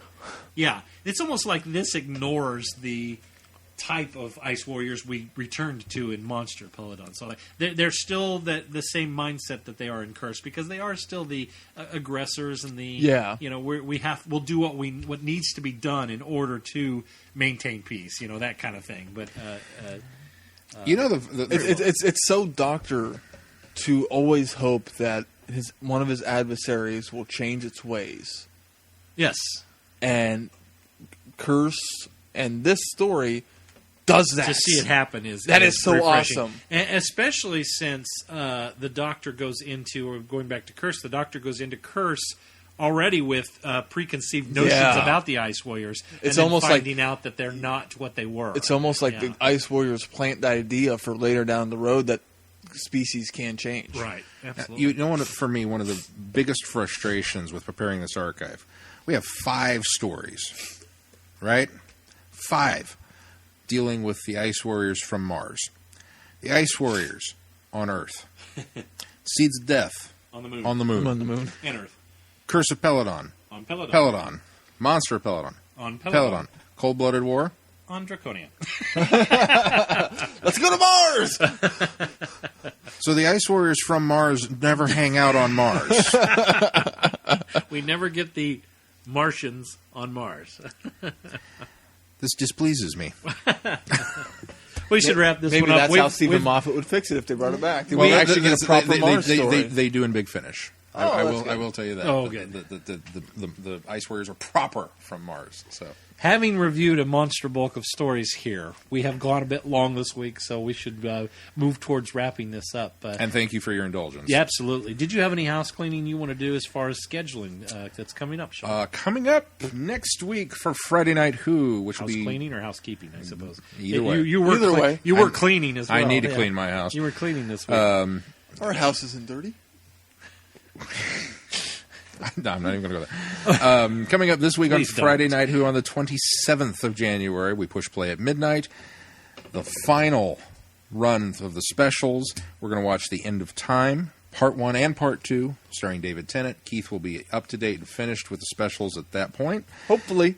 If not, by the time we're done, I will be. All of New Who. You will see all of New Who by the time we're done with this week. And then we'll be discussing them next week.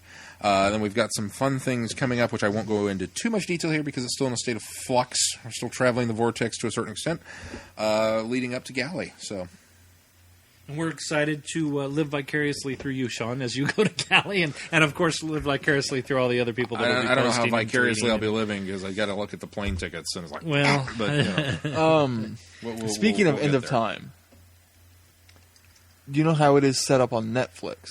Are they set up in two different, like, episodes? I don't know. I think they are. Yeah, they are. They don't. Okay, so I propose, because we're going to be watching it on Blu-ray.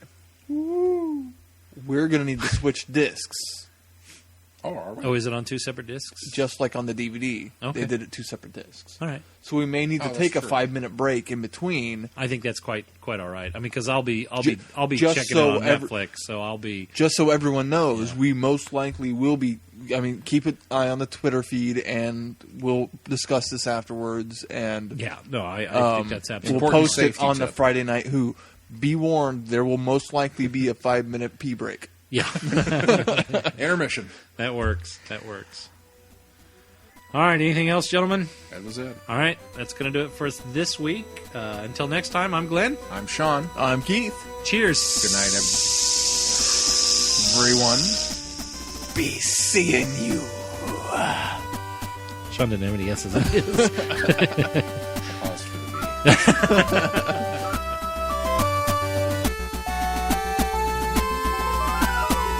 You have been listening to Traveling the Vortex. Doctor Who and all of its associated programs are owned and trademarked by the BBC.